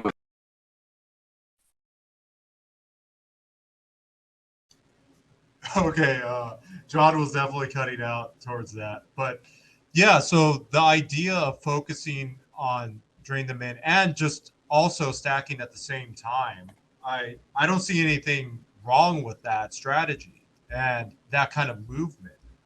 So that's why I was wondering what else. Mike, I don't know. Did you? It's been like an hour or something so far, so I can't remember. My ADHD is too powerful. But did you have any opinion on the drain them in strategy, or just draining the COMEX in general, or tracking the COMEX? How much silver we got? What do you think, Mike? I mean, that's sort of not like my my area of what I would follow. I personally have a belief about the draining, as I think that there are some of the elites who are draining it for themselves, and they're probably helping their hand more than they should be helping their hand. But I want to make one little comment. There was a video of, and this isn't political, but there was a video of Bill Clinton and George Soros' son Alex visiting the Pope in the last day or so. And my guess is that, are they asking the Vatican for the gold, to lease the gold? And is there really a problem with the dollar now? It's going to really have problems here. That's the only reason why I could think that they're visiting the Vatican at this time. Yeah, I didn't even see that article. When did this happen again? Sorry. Actually, it was a video. There was a video of okay. Bill Clinton and George Soros' son Alex. They were there. They were there to see the Pope in the last 24 hours. But the Vatican has a lot of gold because they have their own monetary system. And so there's a lot of gold stored at the bottom of the Vatican. And I wonder if they went there to see if they could lease the gold. Because I think we're in trouble. I think we're not far off from some event, a big event happening. I don't know when, but I've been feeling it. Well, no, I definitely think there's some crazy big event that's going to happen. And Oh, you're jumping on, Andy. Hey, Did you wanna Conrad, add can to I that? say one thing? Let me just say Yeah, one yeah, go thing, ahead. Conrad. I just want to say one thing. A lot of talk has been about the movement that was started by Wall Street Silver, and it was prolific. I mean, I'll never forget it. I went for a vacation when that started, and ended up on the phone for the better part of 18 to 20 hours a day for 10 straight days. It was the beginning of craziness that has been the last 3 years. I think the mistake that was made with many of the people who joined the movement of SilverSqueeze was that they did it for the wrong reasons. And I think you need to accumulate gold and silver, silver being the most undervalued asset on the planet, with the intention of holding it, hoping you never need to use it until there's an opportunity, a real opportunity that affords you the need to use it, or an emergency. Everyone only thinks of it as an emergency, gold and silver. There will be plenty of opportunities when everything shakes out. But you don't buy it to become wealthy. And I think a lot of people did and became very frustrated with the manipulation of COMEX silver, which is, if you look on the COMEX concentrated short positions, is the most concentrated, has the largest concentrated short position of any commodity on the exchange. There is a concerted effort to hold it down until they are no longer able to hold it down any longer. You must play the long game and realize that it has been wealth for 5,000 years. If it turns into the bonanza that most of us think it will be, well, that's great. If it doesn't, you have held 5,000-year-old wealth and have the ability to leave a legacy for your heirs in something other than a fiat currency. I guess all I really want to say is that this movement is substantial and it's real. From someone who watched the infantile beginnings of the SilverSqueeze Wall Street Silver movement, this is no different. I watch and read actively your Twitter channel, and I see the intelligence and the thought-provoking comments and analysis that is on there. This movement is every bit as strong as the early stages of the original SilverSqueeze movement. My only advice to everyone is to look at it as wealth accumulation. Ultimately, it will go much higher, but as John said, sometimes we need to be careful what we wish for, because, when we see silver set free, it will come at the expense of a dollar that is being crushed. I think it's important to look at gold and silver and the dollar as a bathtub. The dollar is the water on the bathtub. The gold and silver is the barometer sitting on the ledge of the bathtub. When you pull the plug on the dollar, on the water, the dollar falls, silver didn't rise. It's that the dollar that we measure it against and the system that we measure it against falls. And I think it's important to realize that silver is money.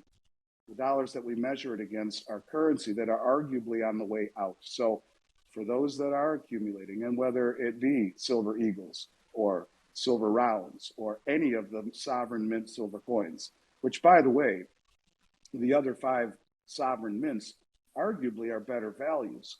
But like John said, to create the narrative, to create the story, to create the attention, certainly buying some silver eagles is what he's getting at. But anything that you buy, I think will really do the job. I think ultimately the inability to find silver is what's going to be the story. And yeah, it should certainly start with the US Mint, which has been more upside down than any of the sovereign mints for the last 3 years, unquestionably. No question about it. And I know you all hate the fact for paying higher premiums. So do I. I had 40,000 silver eagles that we bought between $9 and $10 premium wholesale at the beginning of this year that I am now selling for somewhere in the neighborhood of $8 or $8.50 over, and for this group. And that's a loss of a lot of money. And we can't hedge that. And so those high premiums suck, but what they are is a function of demand. If the primary distributors demanded 36 million coins and only received 12 million, I don't blame the distributed or for the big distributors charging high premiums. They have 3 times the demand as they have the supply. And if you owned a business, you do the same thing too. But it's important to note that companies like myself or Money Metals or SD or JM or all of us have to buy these coins from the primary distributors. And buying them from the primary distributors, we're buying them for not much less than they're being sold for. And you can't hedge that premium. So there is a story at the mint, and the fact that the premiums have come down over the last few weeks by as much as $2 to $3 a coin is the opportunity. But whatever you're buying, have a longer time frame on this. Do not buy it to get rich quick. You'll wake up one day, and you might be, if you've accumulated enough, when this fully expresses itself. But this is the movement that I think there is a time and a place for everything, and this is the time and this is the place. And I, for one, am very honored to take a very small part in it. So Conrad and IA and John, I appreciate the invite, and I look forward to seeing this through with you and everyone else out there. Can I just make a comment? So I know that you, Andy, you've mentioned on your channels. I've been following Alistair McLeod for about a couple of years, so he is also a great person about that gold and silver is real money, but he really dives into the monetary system to help you explain why gold and silver are valuable. So that's just a little tipping, just something I would throw out there in case somebody wants to look at some of his work. Awesome. Thanks, man. Yeah, we'll definitely look into that. But I also want to respond back to Andy and just thank you for, joining us on this voyage, the silver voyage to to drain the COMEX and the mint. Yeah, where the movement waned at WSS, we are more than enthusiastic to take up the torch that they left behind many, many moons ago. So that is what we're going through, and we're going to keep pushing forward at great personal and physical distress to make sure that we spread the word of silver stacking to as many people as possible. We're not ending it here, guys. I know it sounds like I'm saying let's turn off, but actually, how is everyone doing on time? I just want to make sure everyone's good. I got a little bit longer. All right, cool. But yes, thank you for giving us the ability to do this and helping out in any kind of way possible. And when I think about the dystopian futures that we all kind of talk about left and right, I think of what would be like the worst form of confiscation that could possibly happen. And I think what brought me to this conclusion was just hearing about it over and over again. Buy jewelry, when you're traveling. If you're trying to escape a country of some sort, just have jewelry. You can get it across. You can't have a few kilo bars because they'll get confiscated at the border. But if I'm thinking true dystopia, CBDC, social credit score, everything running, the whole shebang.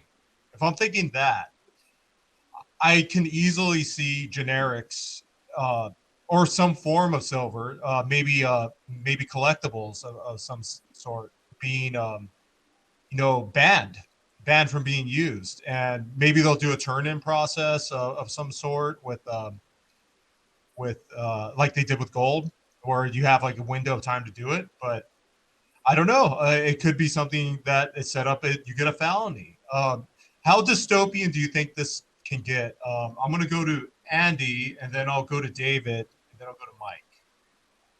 Well, I think it's becoming rather dystopian, and I think that it can probably get a whole lot more dystopian. And you have to ask yourself why, several years ago, the Social Security and the IRS loaded up on AR-15s and 223 bullets, I think they are, and I think there's certainly, when you talk about the debt burden. Everyone talks about, this $32 trillion debt, but that ignores much of the funding that is off balance sheet that is owed to the U.S. public, namely Social Security and Medicare and Medicaid and pensions. And, what happens if it becomes very difficult to meet those obligations, to pay entitlements, to pay welfare checks, to pay unemployment, to pay Social Security, which is nearly $75 trillion underfunded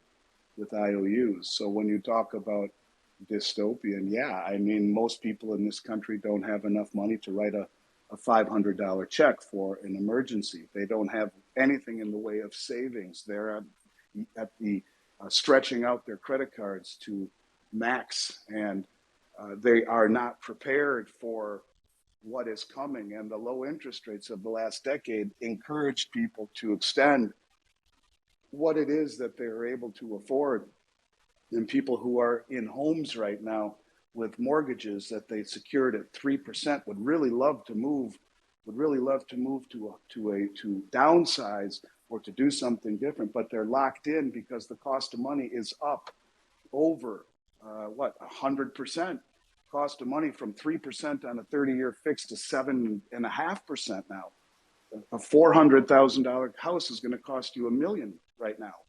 And so when you talk about dystopian, yes, the pump is primed. People have no savings. They are indebted.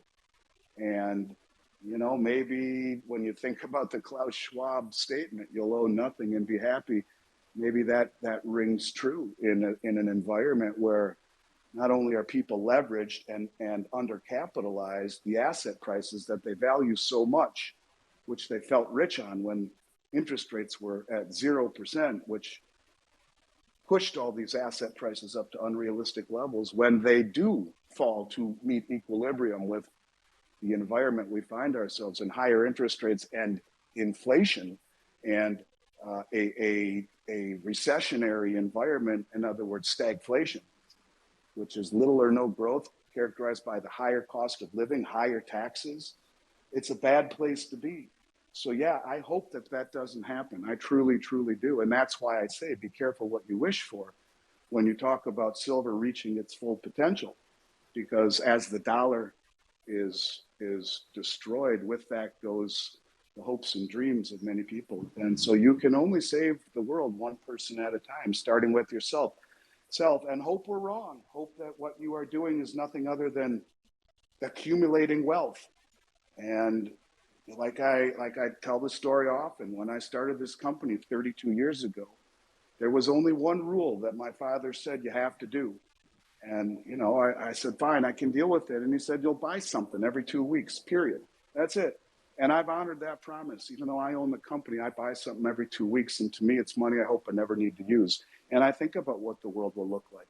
And I think about the realities of those kinds of things. And I think if you don't, you're missing what is a generational, once in a generation shift, and potentially a very significant one, where the standard of living that we expect to live better than our parents and our grandparents, that's our birthright, is arguably perhaps coming to an end. Who knows? And all of these fallacies, like your home is an investment, in an environment where people bought homes over the last few years and watch as the home prices sink as interest rates rise.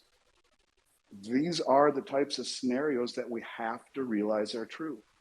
And I don't ever sell gold and silver as a doom and gloom type of scenario or shelter from doom and gloom. To me, it's always been wealth. But if you don't see the possibility of what you just said, Conrad, if people don't understand that this is real and could happen, because no one is prepared for this.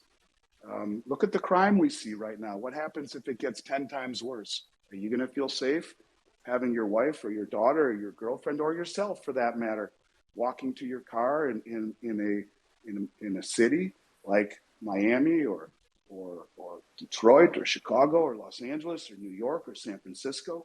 These are things that are just unbelievable to even be saying in the United States. So yeah, I hope we're all wrong about that, Conrad, but part of me feels like this is all part of the plan. This is a controlled demolition. And I think that we will be lucky to get out of this without some serious pushback and insurrection, and you know, probably a growing amount of crime and instability. So let's hope that we're wrong. But I think that's what comes with regime changes. I think that comes with collapses of a currency, collapses of an economy. And you have to ask yourself, how close are we to that collapse? Unfortunately, I'm going to jump in. Hey, can you hear me? Pickaxe here. Yep, we got you. Gotcha. So the segue was a perfect setup.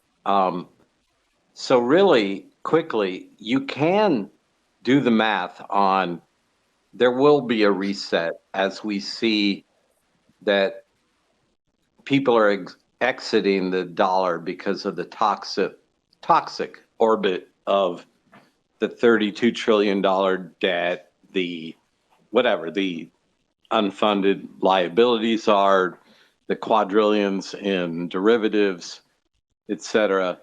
So if you just take world debt, I think is about 300 trillion, and then you can take above ground gold stock, whatever that number is, and divide the two, you really can see that you can't print gold. And really, there is no silver mining. It's non-existent, really. I love the miners. I mean, but their backs are against the wall. The ore quality, it used to be that, and this is where I came up with the name the Pickaxe, where you could, Conrad and Andy and Illuminated Ape and Liberty and David Lee and all of our friends, we could take my pickaxe and a wheelbarrow and follow a vein in Idaho not that long ago and get about 43 ounces out of a ton of work.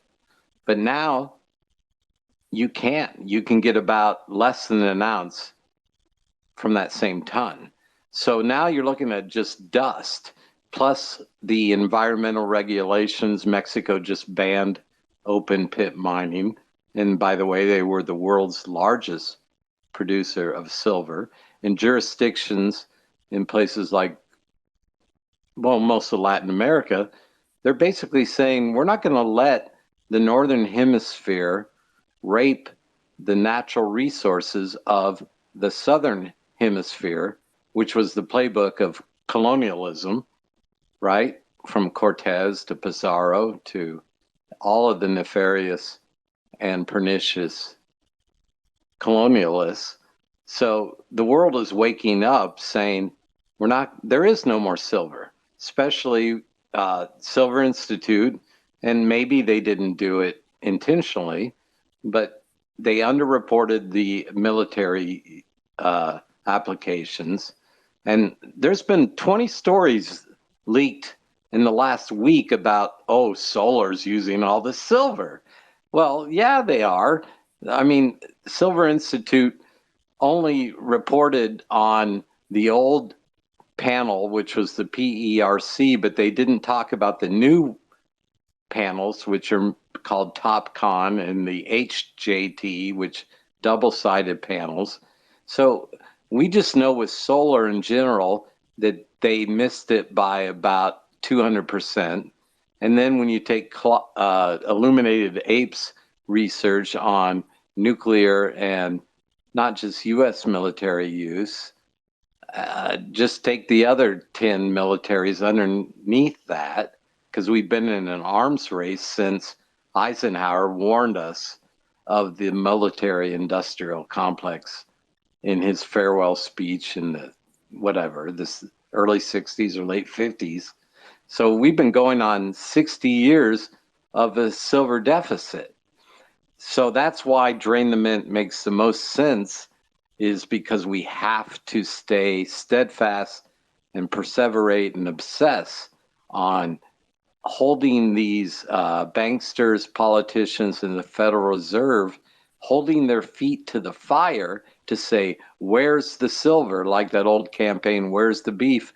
I mean, there is no silver. Yes, there is silver. You can go online right now at Money Metals, APMEX, JD, SD, Miles Franklin, go on down the list. We all love our bullion dealers, but there isn't any silver left in the strategic stockpiles, not to fuel the transition to net zero, which is a very, like it or not, it's happening. There's not enough silver left to do the solar panels, to be on the phones that we're on, to do the computers that we're on. Think about streaming services, Netflix, Hulu, Paramount, Disney, on and on, social media. All of those, we got to remember that everything related to electronics and conductivity, silver is still the best conduit of electricity without corrosion. And that's why the military has always used it because when you're in space or under the water with submarines, you always need a corrosion-proof material, and there is no silver. That's all I got to say for now. Well, and we do, I guess we can tease a little bit. The next interview that we have, we'll have that with Andy Schechtman, and we are going to go deep down that rabbit hole of how much extra silver is not being accounted for. And it's going to blow everyone's minds. If no one knows the information that IA is going to put out, we'll give you guys an update on when that's happening, but it's going to be crazy, guys. It's going to be crazy. Conrad? Yep. Can you hear me? Nobody. Oh, wait. Can you guys hear me? Was I talking to myself?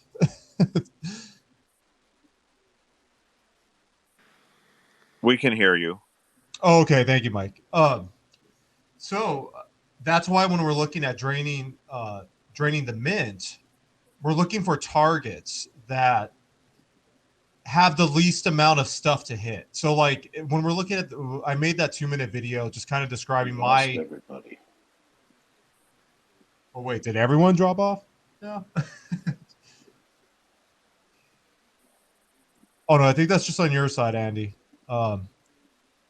We can hear you. I think I just heard you say something. But when we were looking at the 2-minute video that I put out, I saw a lot of the LCSs and myself, because I go into a lot of LCSs around my house and trade and buy. Sometimes I sell. But there's a big circular motion that comes along from. Where are you? Oh, Andy, I think you're. I think you need to restart it, Andy, if you can hear us.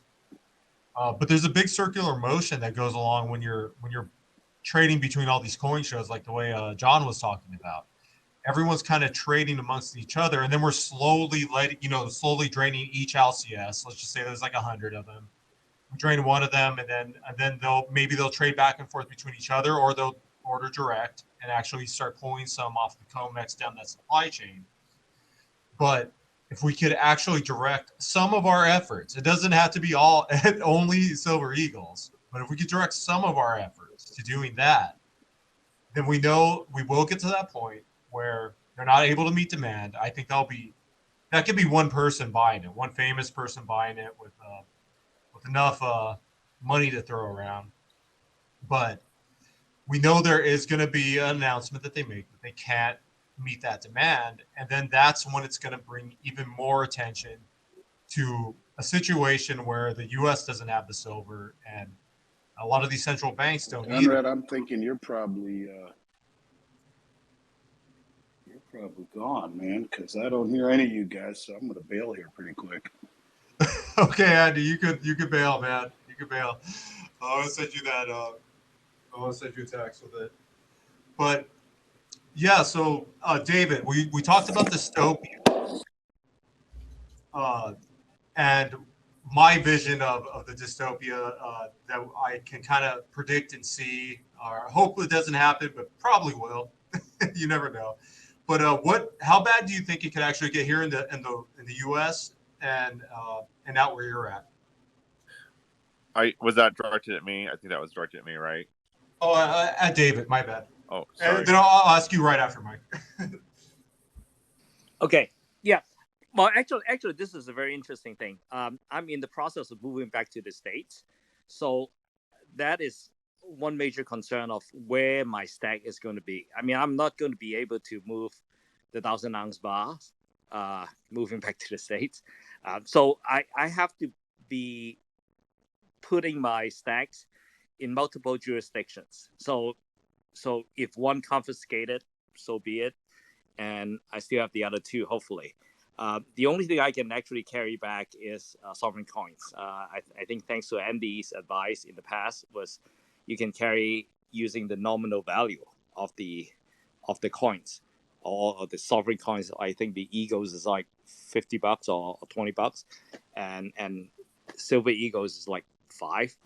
So I can bring technically a few monster bots with me, carry on, and fly back. So at the end of the day is, I think is, how would I say? I know the theme is drain the mints right now, but I think we already sort of did it back in the SilverSqueeze movement. And right now, I think it's not really our individual investor buying to impact the mint so that they are running out of silver. I think that is already going on right now, as you can see in the register, in COMEX and also in the SFE in China.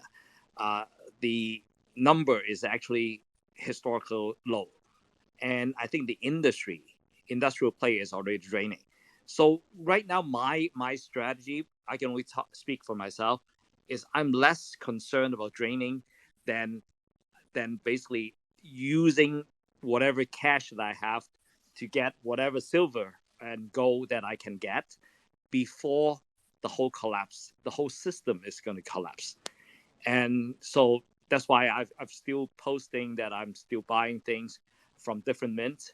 And also I buy bars that are not sovereign coins. And all these are basically just to preserve my wealth so that if the SHTF, then I can still have something to restart my life. And putting it in multiple jurisdictions, also helping me if I really need to be a refugee in the future, I can fly to a different jurisdiction and restart my life over there. So that's my thinking right now. I like that. I like that escape plan, man. That's really good. Also, I just want to, before I get to you, Mike, I know you've been waiting in Liberty. I see your hand up. I'll make sure to get to you too. We're doing more interviews on our channel and stuff. So David and Mike and anyone else that's listening to this call or this Twitter Space call. Oh my God, boomer time. But if anyone here does want to do an interview, then go ahead and just send the SDC account, this Twitter account right here, a message, and we can set you up, because we're trying to get the younger people to actually learn about investing and learn about silver and why it's a good hedge. And we don't want all that generational wealth from the older generation to disperse into their kids, and then it's just goes into crypto. So bringing new faces to the channel and new people that can with different ideas. We want to bring them on. We want to bring you guys on and hear you out and have you explain who you are, what you do, to a generation of people that has no idea what silver, what gold, any of this is. So it's crazy. But go ahead, Mike. I'm sorry. I had to throw in an infomercial. No, that's okay. So I think that what we're describing in terms of what's going on in the United States is that the BRICS Alliance has been preparing for this movement of precious metals east for a very long time.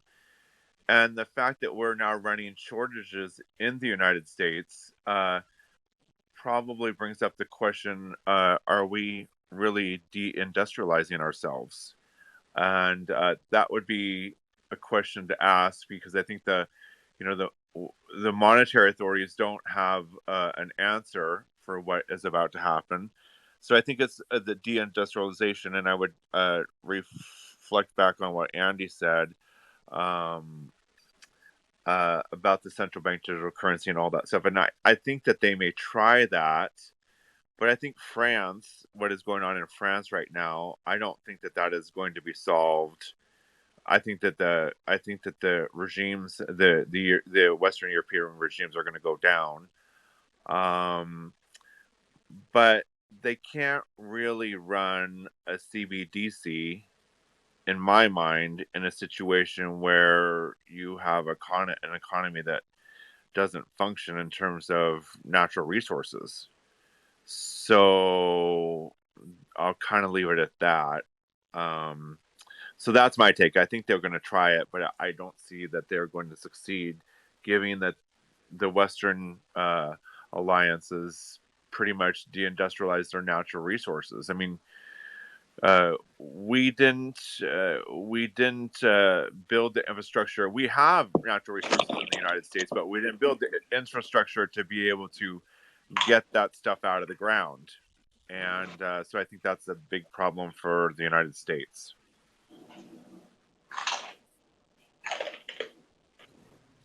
Were you jumping on there, John, or you just, or did you unmute? Oh, okay, I got you. Yeah. No, thank you, Mike. Okay, Mike is no. That's a huge point Mike just made. That if there was a time when steel was made in Pittsburgh, rubber was made in Akron, cars were made in Detroit, and then globalists said, or corporate interests said, well, it'd be cheaper to make shirts in the Southern Hemisphere, or let's try steel in China, or do an experiment with United States has a ton of oil, but the policy has always been use other people's resources first. And it was sort of a strategy to, it's basically neo-colonialism, just like bananas were from Honduras, sugar was from Cuba, rubber was from Malaysia, tin was from, that's how they used to carve up the world. Cortez went to Mexico, Pizarro went to Peru, Rome went to wherever they wanted to do to carve up the world in these. It's like if you go down go to Walmart sometime and look at the shopping aisles, and you can see that really nothing is made here. And it's based on a playbook of, warfare, which once 1913 started, and we got to remember that the Federal Reserve is not federal, and they don't have a reserve, right? They were private businessmen that approached the president at the time. I can't remember. I think it was Wilson, and he admitted that that it was the biggest mistake of his life. It was no different than when 40 businessmen approached King George II to say, let's invade France. So every time, and then they established the Bank of England, and they infected the population with banknotes that were not backed by gold and silver. And you can go even back to the 12th century in, I think it was Venetia, where they wanted to wage a war. And the same thing. They vault the silver and gold. They infect the population with banknotes that represent silver and gold. And then everyone else is in debt slavery. And we see schemes like this over and over. I mean, there's Kinesis. They do the same thing. Everyone is it's all the greater fool theory. And then there's other schemes like Load.1.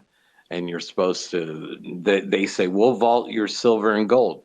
There was a news story that broke yesterday about argent technology, and they vaulted everyone's gold and silver, and then there was all these IOUs for the gold and silver.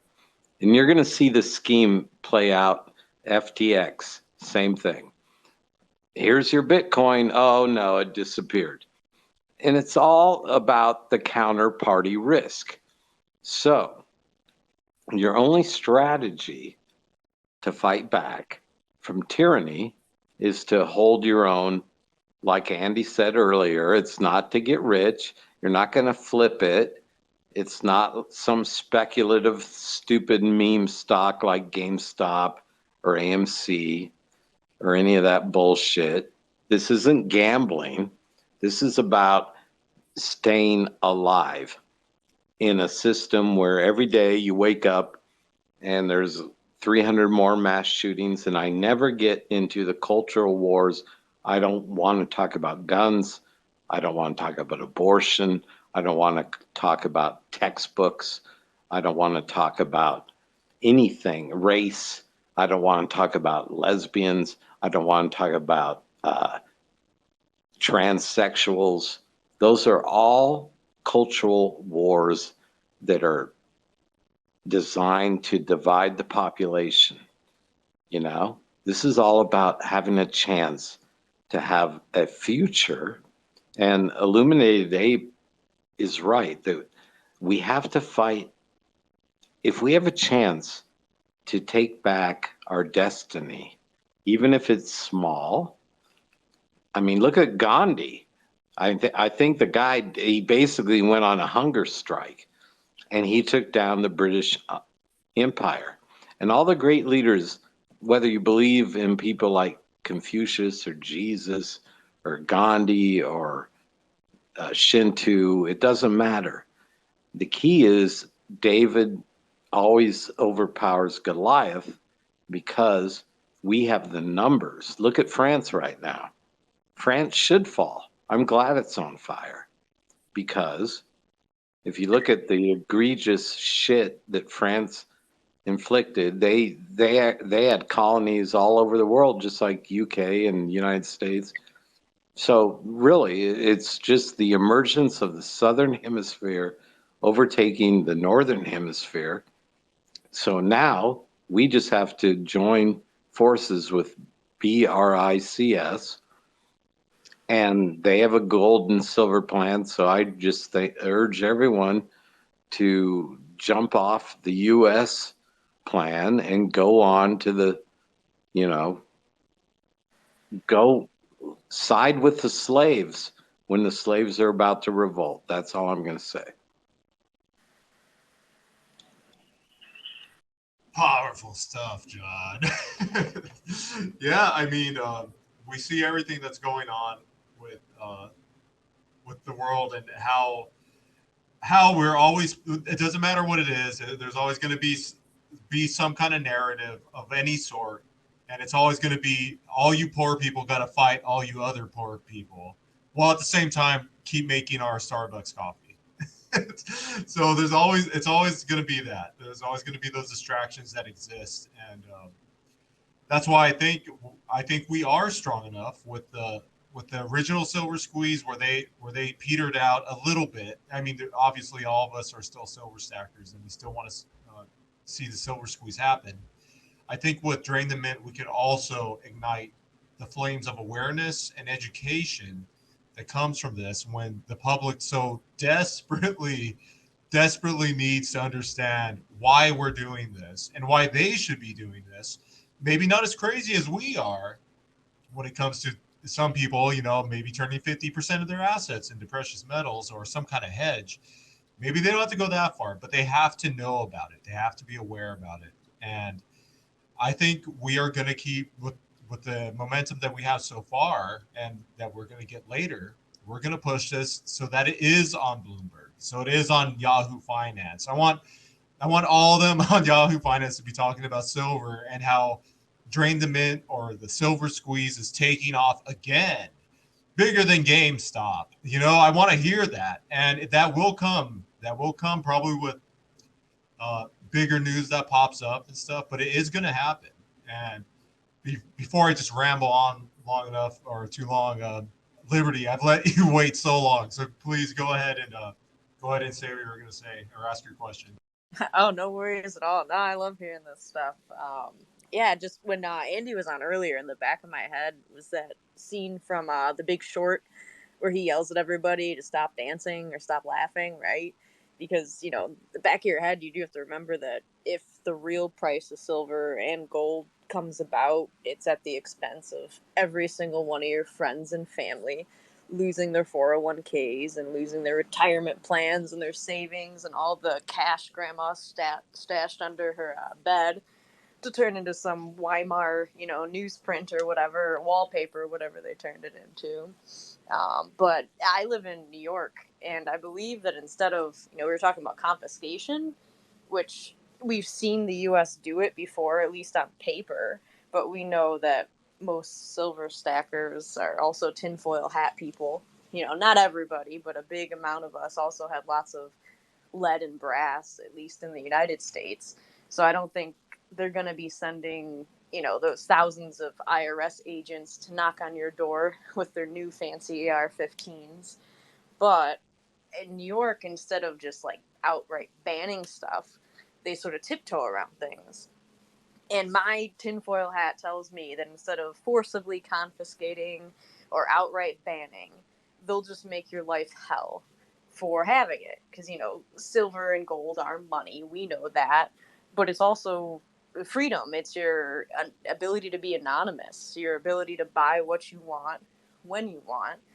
And I think instead of straight up confiscation, they're going to change the narrative to say that we are the anti-government crew, the tinfoil hat crew, we're the dangerous people, sort of what they're doing to crypto, where only, weirdos use crypto for weird things, for bad things.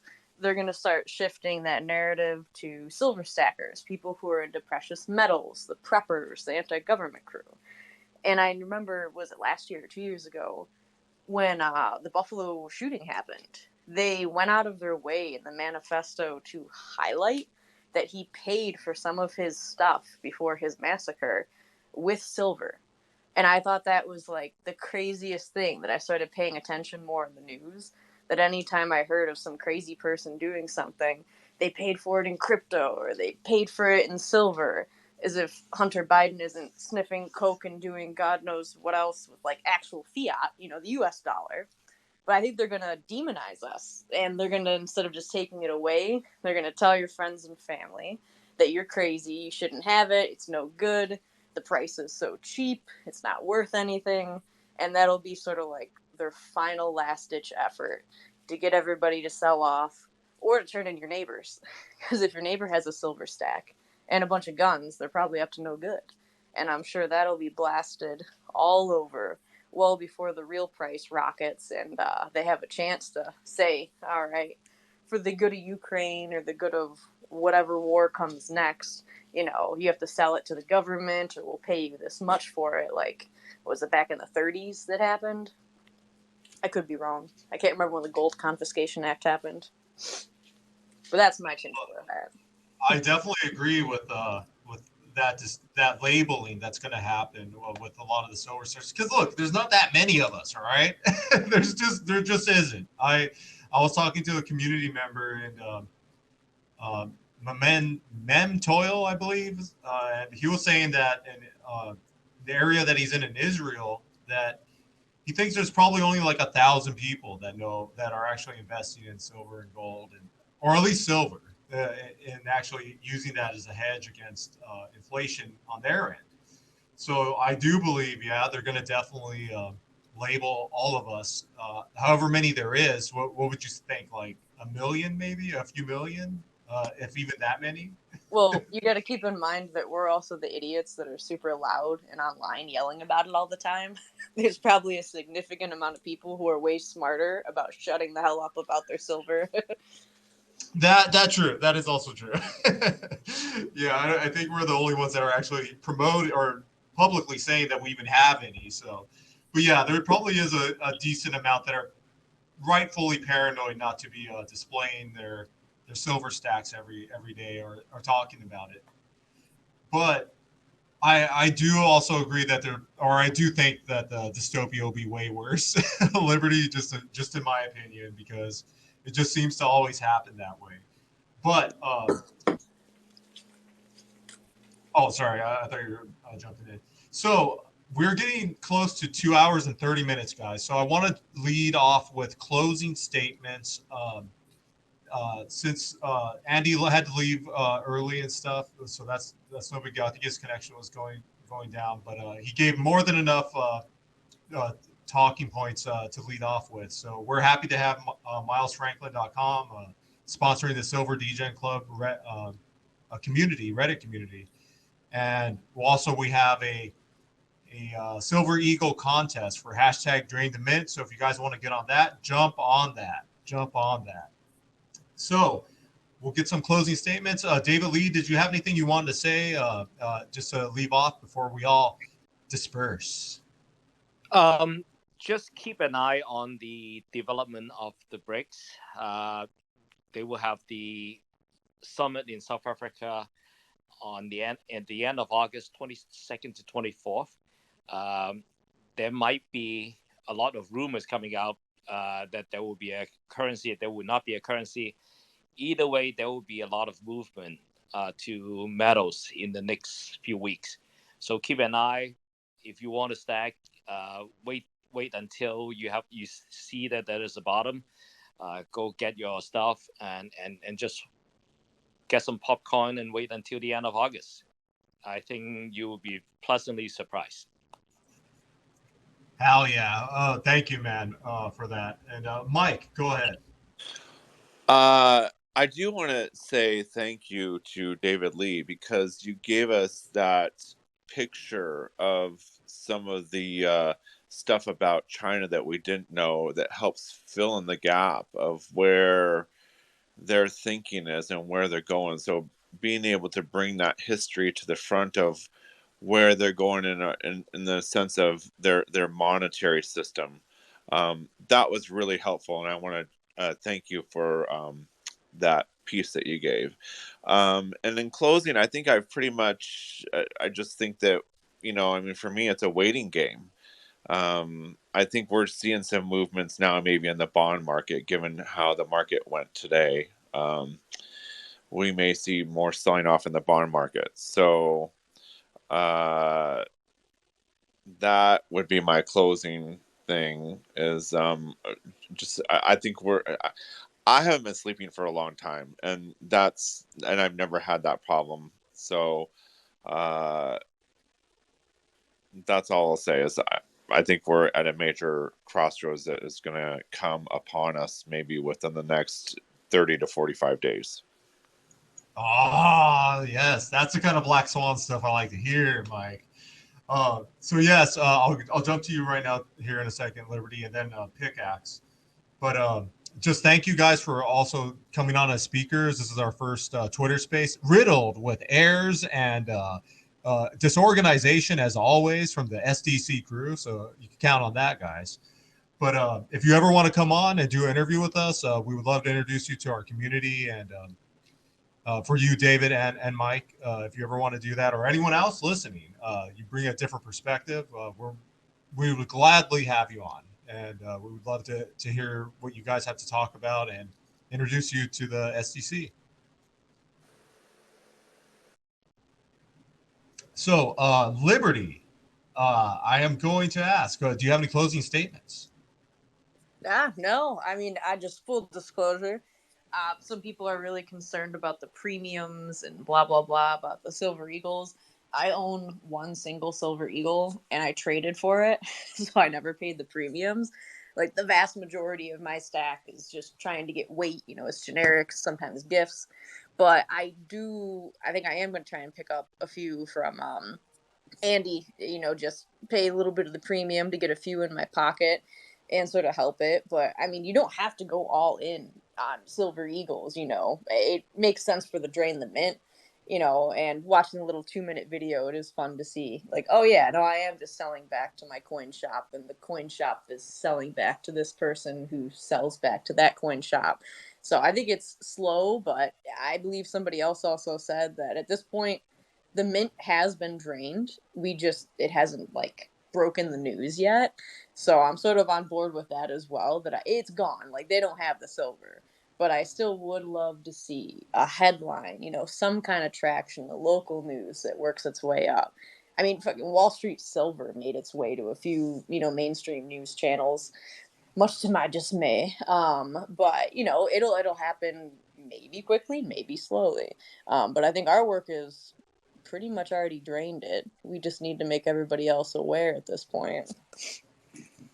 Well, I know with my crazy brain that I'm trading in all my generics, and I'm only getting 2023 ACEs because I want to see action and I want to see it now. All right, I'm not waiting anymore.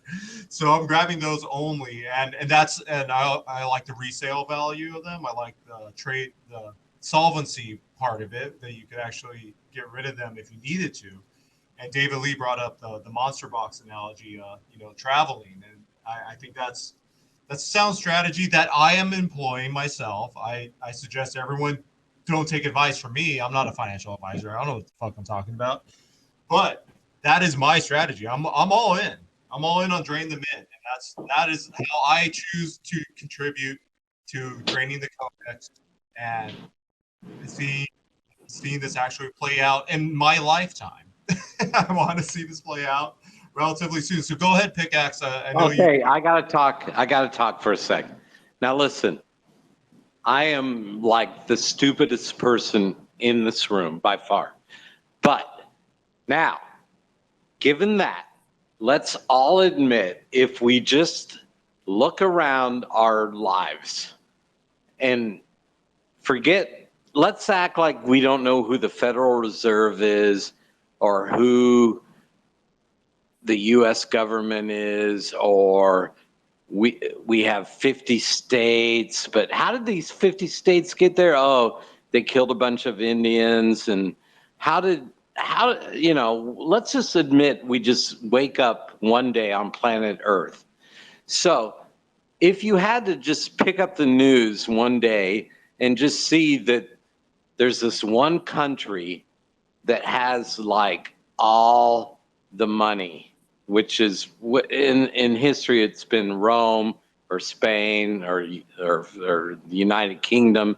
The sun never sets on the British Empire, but now we're in the United States, or we talked about Hitler, and then you just saw that the U.S. is tethered to $32 trillion in debt and whatever in unfunded liabilities. Wouldn't you just want to take the opposite side of that trade? What is the opposite side of printing? What is the opposite side of wars? What is the opposite side of QE? What is the opposite side of the omnibus spending spree that was just passed by Congress, that had like gender sensitivity training for military? What is the opposite side of the Inflation Reduction Act? What is the opposite side of Congress can buy and sell stocks after getting classified briefings for war and energy and still engaging in these adventures? There's been 57 undeclared wars since World War II, and that's unreported by the media. And who is the media? Are they the PR arm of the cozy triangle of the judicial, legislative, executive branch? I'll take the opposite trade of all of those things. This is just not talking about politics. This is just being a smart trader. Why don't we take the opposite side of the US dollar, which we don't even know what that thing is. Every fiat currency, every paper currency, and James Turk has this hashtag fiat graveyard. All of them have gone to zero. So why all of a sudden do we let our neighbors tell us that the dollar has any value? It doesn't. So take the opposite side of that. Now we have to discuss. So do we as stackers fight? I don't think we should. I think we should instead get along and run parallel with stackers, get your weight up. We know we can't afford anything anymore because 98% of the dollar has lost its value since whenever. So we're all, I mean, I'm telling you, I'm in poverty, basically. I mean, when I say that, that's with a caveat because we're so privileged to be in North America, the home of the shittiest country since Rome, in terms of enslaving others and bombing others to smithereens to steal their natural resources. But now that we're here and huddled together in this small room, and I don't care if there's 4 people on this call, we should stay on this call until we figure out how to shout from the mountaintops that silver and gold is your only chance to have a chance in the future. And now I'm going to turn it back to Conrad, and you can pick on any other people in this audience. Anyone raise their hand. Let's keep this conversation going. It sounds like I'm doing this stupid marathon to raise money, but we're not. I'm not asking for $1. The Pickaxe has no advertising on its website because we don't want to be compromised in that way in terms of conflict of interest. SilverDegenClub has been running a loss for at least a year or at least 9 months. This is not about money. This is about raising awareness, and I should shut up. Bye.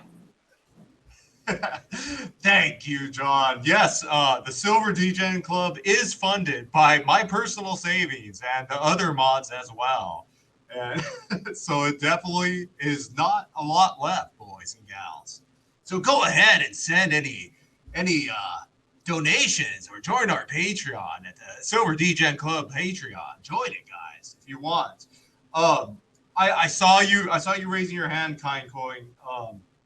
But this is getting like way too deep into the time section. So I am gonna have Illuminated Ape go on some cool little journey with and take us all on a little journey before we go to sleep, and then he will sign us out. But I'm Dominic Mia, the king of money, the meme sugar daddy. IA, take it away.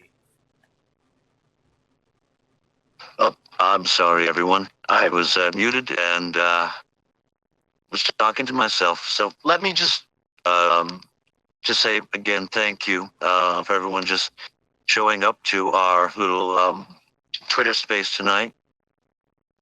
And thank you for all the insights that everyone that's spoken tonight has provided me, and some things I just didn't know. And education was very appreciated. That being said, I just want to speak from the heart on this. I think we're all here because we still have some measure of faith in the system. Otherwise, I'd have to imagine that we'd be out with pitchforks, with our guns, and demanding change. I think we stand at a sort of crossroads in terms of the direction in which humanity is being sort of forced into. The elite of society. Take, for instance, prior to being a mod of STC, I spent a lot of time diving into Epstein and that horrible situation. That man, he went out of his way to get close to the most prolific scientists for very disturbing reasons and ideas that he had to influence the greater elite scientists of our age today. And there's something that he wrote on his blog once that really stuck with me. In that he equated humanity to a growing world of dwarves. Now, dwarves, if people are not familiar with Star Trek, are a drone like, I hate to call it species, because they basically take over host bodies of every species in the galaxy, and use people against their will to serve whatever agenda of the board queen. And I feel like that's where society, either metaphorically or technology means, is heading. Because the situation has only gotten so bad because of people's apathy to what is going on in the world. And I think silver represents sort of the ground zero, if you will, of a psychological game that is being played along every facet of this market. Because if one thing is rigged, then everything is rigged. Every one commodity plays into other commodities. If the governments of the world are in an arms race and trying to keep the price low, it's advantageous for everyone involved. And, as we're heading into sort of the Agenda 2030 future that is being laid out without consent of basically everybody not pulling the strings in that situation. At the end of the day, are we going to just keep going along with it? Or can we stand up and say, hey, you guys need to follow the law.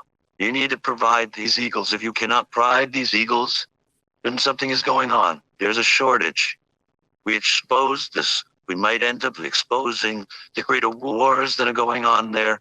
Maybe they wouldn't be so many wars if silver wasn't so freely available and basically cheap compared to every other commodity that's out there. I don't know, but I think that's a really good question.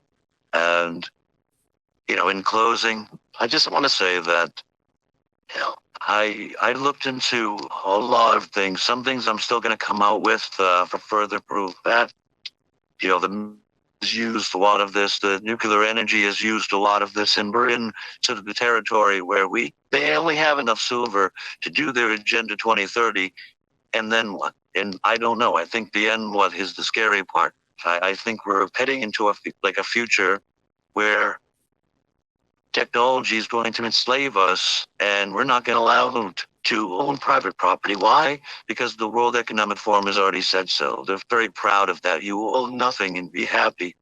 That's the direction we're heading. And unless we take the situation by the horns and say, no, you are breaking the law. Why are you breaking the law? Obviously, there's a shortage, and we take control of this narrative. If it ends up to where what Train the Ninjas are offering for a solution is in fact an acceleration point to the downfall of the dollar, I honestly think this problem is inevitable. I feel so bad for people. I think eagles are one of the few things that are IRA eligible. Let's take people out of the market. Let's take Wall Street's money away from them. It's basically everyone's retirement money. We're fueling into the problem collectively. And the only change that we're ever going to have is through us. We have to be the change we want to see in the world. No one else is going to deliver it for us. A elite of society have a plan that doesn't involve us, doesn't involve our prosperity, more just cattle herding us around. I'm tired of it. I think a majority of people are tired of it. And I just welcome everyone on the journey. The SDC is going to lead the way in trying to free everyone from this psychological warfare and maybe wrestle Agenda 2030 down, because I didn't consent for this. I don't think anyone in this audience consented for it. And I think it's a time that humanity, the greater of humanity, take control of our own destiny. And that's my piece of it. And just thank you everyone for attending this Twitter space. And good night. Mic drop. Stay Degen.